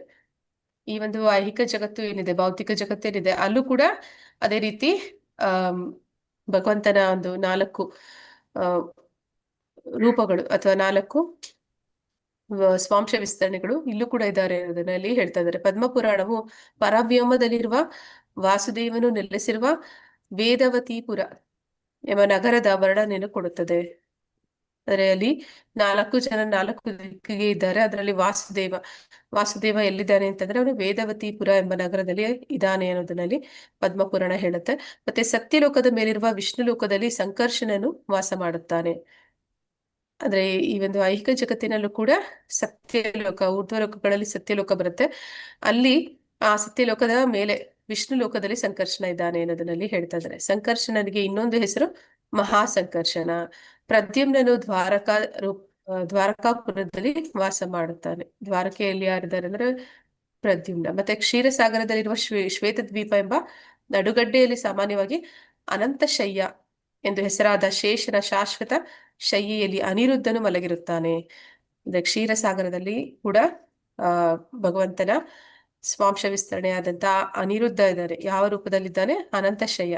ಅನಂತ ಶೇಷನಾಗಿ ಅವನು ಭಗವಂತನಿಗೆ ಆ ಒಂದು ಶಯ್ಯೆ ಅಂದ್ರೆ ಹಾಸಿಗೆ ರೂಪದಲ್ಲಿ ಅವನು ಮಲಗಿರ್ತಾನೆ ಅನ್ನೋದನ್ನ ಇಲ್ಲಿ ಹೇಳ್ತಾ ಇದ್ದಾರೆ. ಹೀಗೆ ಆ 4 ವಿಸ್ತರಣೆಗಳು ಪೂರ್ವ, ಪಶ್ಚಿಮ, ಉತ್ತರ, ದಕ್ಷಿಣ ಅನ್ನೋ ರೀತಿ ಆ 4 ದಿಕ್ಕುಗಳಲ್ಲಿ ಅದು ಆಧ್ಯಾತ್ಮಿಕ ಜಗತ್ತಿನಲ್ಲೂ ಇದೆ, ಅದೇ ರೀತಿ ಬ್ರಹ್ಮಾಂಡದ ಅಂದ್ರೆ ಈ ಒಂದು ಭೌತಿಕ ಜಗತ್ತಿನ ಒಳಗೂ ಕೂಡ ಇದೆ ಅನ್ನೋದನ್ನಲ್ಲಿ ವರ್ಣನೆಯನ್ನ ಕೊಡ್ತಾ ಇದ್ದಾರೆ ಪದ್ಮಪುರಾಣದ ಮೂಲಕ. ಅಂದ್ರೆ ಇಲ್ಲಿ ಸತ್ಯಯುಗದ ಮೇಲೆ ಬರುವಂತದ್ದು ವಿಷ್ಣು ಲೋಕದಲ್ಲಿ ಸಂಕರ್ಷಣ, ಮತ್ತೆ ವಸುದೇವ ಅವನು ವೇದವತಿಪುರ ಅನ್ನೋ ನಗರದಲ್ಲಿ ಅವನು ಇರ್ತಾನೆ ಅನ್ನೋದನ್ನ ಹೇಳ್ತಾರೆ. ಮತ್ತೆ ದ್ವಾರಕೆಯಲ್ಲಿ ಇರುವಂತದ್ದು ಪ್ರದ್ಯುಮ್ನ, ಹಾಗೆ ಶ್ವೇತ ದ್ವೀಪದಲ್ಲಿ ಕ್ಷೀರಸಾಗರದಲ್ಲಿ ಭಗವಂತನಿಗೆ ಅನಂತ ಶಿಷ್ಯರಾಗಿ ಶಯ್ಯೆಯಾಗಿ ಅಂದ್ರೆ ಹಾಸಿಗೆಯಾಗಿ ಇರುವಂತದ್ದು ಅನಿರುದ್ಧ. ಹೀಗೆ 4 ವಿಸ್ತರಣೆಗಳು ಎಲ್ಲೆಲ್ಲಿ ಹೇಗೆ ಇದೆ ಅನ್ನುವಂಥದ್ದನ್ನಲ್ಲಿ ತಿಳಿಸ್ತಾ ಇದ್ದಾರೆ. ಹರೇ ಕೃಷ್ಣ. ವಾಂಛಾಕಲ್ಪತರುಶ್ಚ ಕೃಪಾ ಸಿಂಧುಭ್ಯ ಏವ ಚ ಪತಿತನಾಂ ಪಾವನೇಭ್ಯೋ ವೈಷ್ಣವೇಭ್ಯೋ ನಮೋ ನಮಃ. ಅನಂತ ಕೋಟಿ ವೈಷ್ಣವರಿಂದ ಕಿ ಜೈ. ನಾಮಾಚಾರ್ಯ ಹರಿದಾಸ್ ಠಾಕೂರ್ ಕಿ ಜೈ. ಇಲ್ಲಿ ಬಂದಿರ್ತ ಎಲ್ಲ ಭಕ್ತರಿಗೂ ಜೈ. ಹರೇ ಕೃಷ್ಣ. ಏನಾದ್ರೂ ತಪ್ಪುಗಳಿದ್ರೆ ದಯವಿಟ್ಟು ಕ್ಷಮಿಸಿ. ನನ್ಗಿದೇನೋ ಸ್ವಲ್ಪ ನಾನು ತಪ್ಪಾಗಿ ಹೇಳಿದ್ನೇನೋ ಅನಿಸ್ತಿದೆ. ಯಾರಿಗಾದ್ರೂ ಸರಿಯಾದ ಗೊತ್ತಿದ್ರೆ ನನ್ನನ್ನ ಸರಿ ಮಾಡಬಹುದು. ಹರೇ ಕೃಷ್ಣ. ಕೃಷ್ಣ ಮಾತಾಜಿ. ಮಾತಾಜಿ, ಇಲ್ಲಿ 2 ವಿಸ್ತರಣೆ ಆಧ್ಯಾತ್ಮಿಕ ಲೋಕದಲ್ಲಿದೆ, 2 ವಿಸ್ತರಣೆ ಭೌತಿಕ ಲೋಕದಲ್ಲಿದೆ ಅಂತ ಅಲ್ವಾ ಮಾತಾಜಿ ಹೇಳ್ತಾ ಇರೋದವರು? ಆಧ್ಯಾತ್ಮಿಕ ಜಗತ್ತಿನಲ್ಲಿ ಈ ವಿಸ್ತರಣೆಗಳು ನೋಡ್ತೀವಲ್ಲ ಮಾತಾಜಿ, ಗೋಲೋಕ ವೃಂದಾವನ ಚಾರ್ಟ್ ಅಲ್ಲಿ ತೋರಿಸ್ತಾರೆ ಆ 4 ಅಂದ್ರೆ ಸ್ವಾಂಶ ವಿಸ್ತರಣೆಗಳು ಎಲ್ಲೆಲ್ಲಿ ಇದ್ದಾರೆ ಅನ್ನುವಂಥದ್ದನ್ನ. ಆದ್ರೆ ಅದೇ ತರ ಇಲ್ಲಿ ಭೌತಿಕ ಜಗತ್ತಿನ ಒಳಗಡೆನೂ ಇದ್ದಾರೆ ಅನ್ನೋದನ್ನ ಹೇಳ್ತಾ ಇದ್ದಾರೆ. ಅಲ್ಲ, ಇಲ್ಲಿ ಲಾಸ್ಟ್ ನೀವು ಕನ್ಕ್ಲೂಷನ್ ಪ್ಯಾರಾಗ್ರಾಫ್ ಅಲ್ಲಿ ಹೇಳಿ ವಾಸುದೇವ ಅವರು ವೇದವತಿಪುರದಲ್ಲಿ ವಾಸ ಅಂತ ಹೇಳಿದ್ರು, ಅದು ಆಧ್ಯಾತ್ಮಿಕ ಲೋಕದಲ್ಲಿದೆ. ಇನ್ನೊಂದು ವಿಷ್ಣು ಸತ್ಯಲೋಕದ ಮೇಲೆ ಇರೋದು ಸಂಕರ್ಷಣ. ಇನ್ನು ನೆಕ್ಸ್ಟ್ ಪ್ರದ್ಯುಮ್ನ ಅನಿರುದ್ಧ ಅಂತ ಇಬ್ರು ಇರೋದು, ಒಬ್ರು ದ್ವಾರಕೆಯಲ್ಲಿ, ಇನ್ನೊಬ್ರು ಶ್ವೇತ ದ್ವೀಪದಲ್ಲಿ.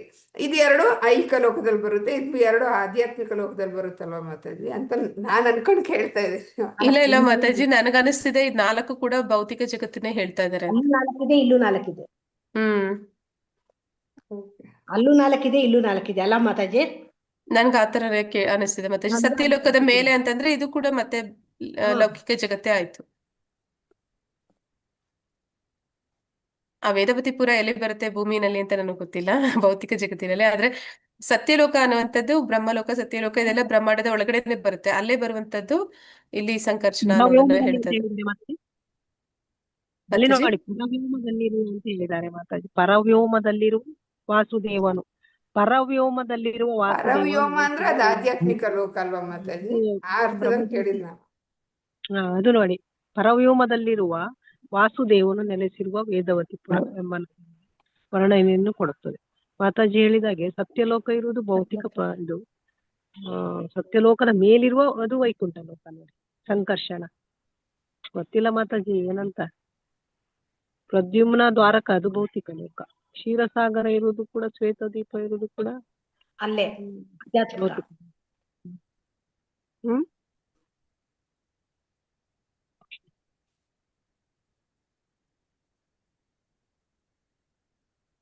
ಹರೇ ಕೃಷ್ಣ. ಧನ್ಯವಾದಗಳು ಮಾತಾಜಿ. ಹರೇ ಕೃಷ್ಣ ಮಾತಾಜಿ. ಮುಂದೆ ಸ್ವಲ್ಪ ಕ್ಲಾರಿಟಿ ಸಿಗುತ್ತೆ ನೋಡೋಣ ಮಾತಾಜಿ. ಹರೇ ಕೃಷ್ಣ ಮಾತಾಜಿ, ಧನ್ಯವಾದ.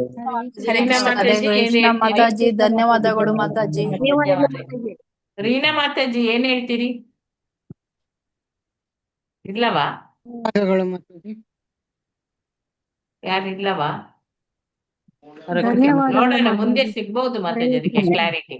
ಹಾ ಮಾತಾಜಿ. ರೀನಾ ಮಾತಾಜಿ ಇದಾರೆ ಮಾತಾಜಿ. ರೀನಾ ಮಾತಾಜಿ. ಹರೇ ಕೃಷ್ಣ ಮಾತಾಜಿ. ಸಾರಿ ಮಾತಾಜಿ, ನಾನು ಕೇಳಿಸ್ಕೊಳ್ಳಿಲ್ಲ, ಸಾರಿ. ಲೋಕದ ಬಗ್ಗೆ ಮಾತಾಜಿ ಹೇಳಿ. ಹೇಳಿ ಮಾತಾಜಿ.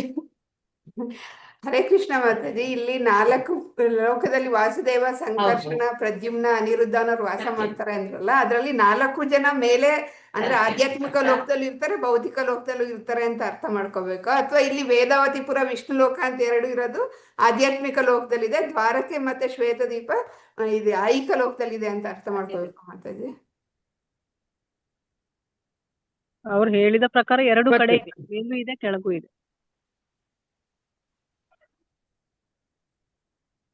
ಅಂದ್ರೆ ಪರವ್ಯೋಮದಲ್ಲಿ ಇರುವ ಅಂತಂದ್ರೆ ಅಲ್ಲಿ ಪರವ್ಯೋಮದಲ್ಲಿ ಆಲ್ರೆಡಿ 4 ಇದೆ, ಅದೇ ಇಲ್ಲೂ ಕೂಡ ಅದೇ ಹೆಸರುಗಳಲ್ಲಿ ಇದೆ ಅಂತ. ಕೈ ಕೊನೆ ಕಾಲು ಪ್ಯಾರಾಗ್ರಾಫ್ ತೊಳೆದ್ರೆ ಮಾತಾಜಿ, ಕೊನೆ ಪ್ಯಾರಾಗ್ರಾಫ್.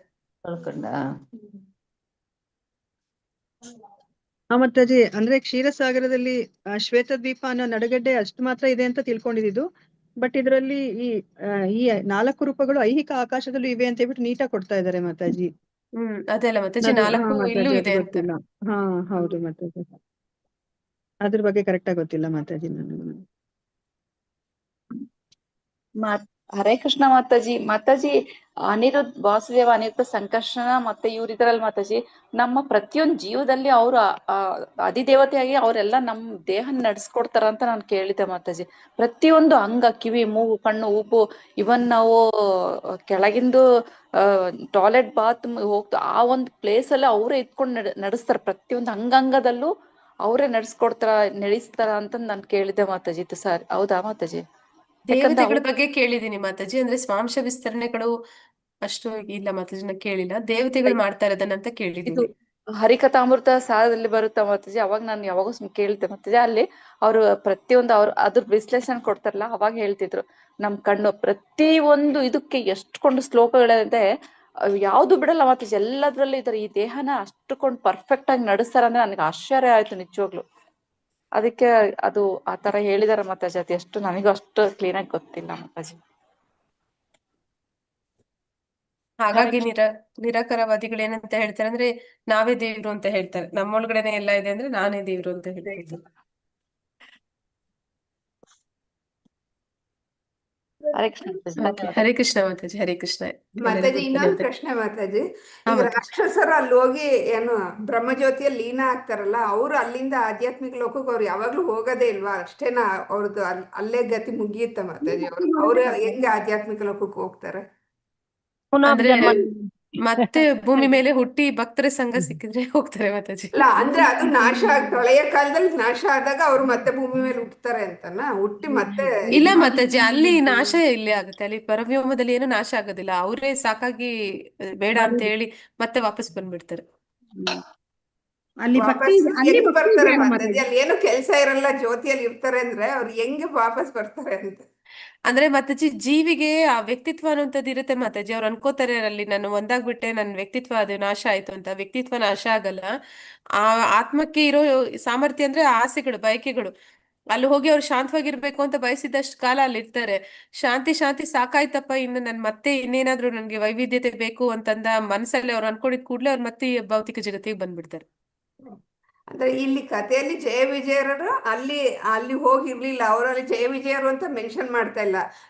ಶಿಶುಪಾಲ ರಾಕ್ಷಸ ಆಗಿದ್ದ, ಅವನಿಗೆ ಬ್ರಹ್ಮಜ್ಯೋತಿ ಮೋಕ್ಷ ಸಿಕ್ತು ಅಂತ ಹೇಳಿದ್ದಾರೆ. ಅಲ್ಲಿ ಅವ್ರು ಜಯ ವಿಜಯರು ಅಲ್ಲ ಅಂತ ಹೇಳಿದ್ರು. ಅಂದ್ರೆ ಅವ್ರು ಮತ್ತೆ ಜಯ ವಿಜಯರಾಗಿ ಅಂದ್ರೆ ಆಧ್ಯಾತ್ಮಿಕ ಲೋಕಕ್ಕೆ ವಾಪಸ್ ಬರ್ಬೇಕು ಅಂದ್ರೆ ಇಲ್ಲಿ ಸ್ವಲ್ಪ ಕಾಲ ಇದ್ದು ಮತ್ತೆ ಬೇಜಾರಾಗಿ ಮತ್ತೆ ವಾಪಸ್ ಬಂದು ಮತ್ತೆ ಆಧ್ಯಾತ್ಮಿಕ ಲೋಕಕ್ಕೆ ಹೋಗ್ತಾರ ಅವರು?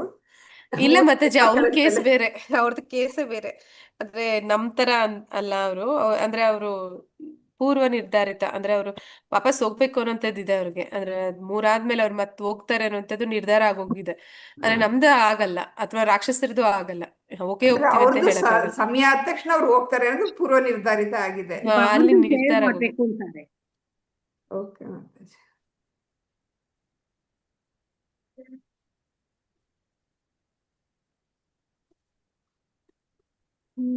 ಸೊ ಅಟೆಂಡೆನ್ಸ್ ಆಗಿದ್ರೆ ಏನ್ ಮಾಡೋಣ ಮಾತಾಜಿ?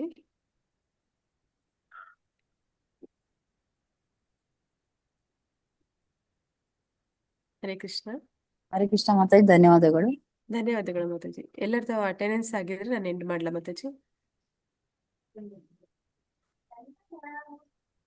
ಹರೇ ಮಾತಾಜಿ, ಧನ್ಯವಾದಗಳು. ಧನ್ಯವಾದಗಳು ಮಾತಾಜಿ. ಧನ್ಯವಾದಗಳು ಮಾತಾಜಿ. ಧನ್ಯವಾದಗಳು ಮಾತಾಜಿ.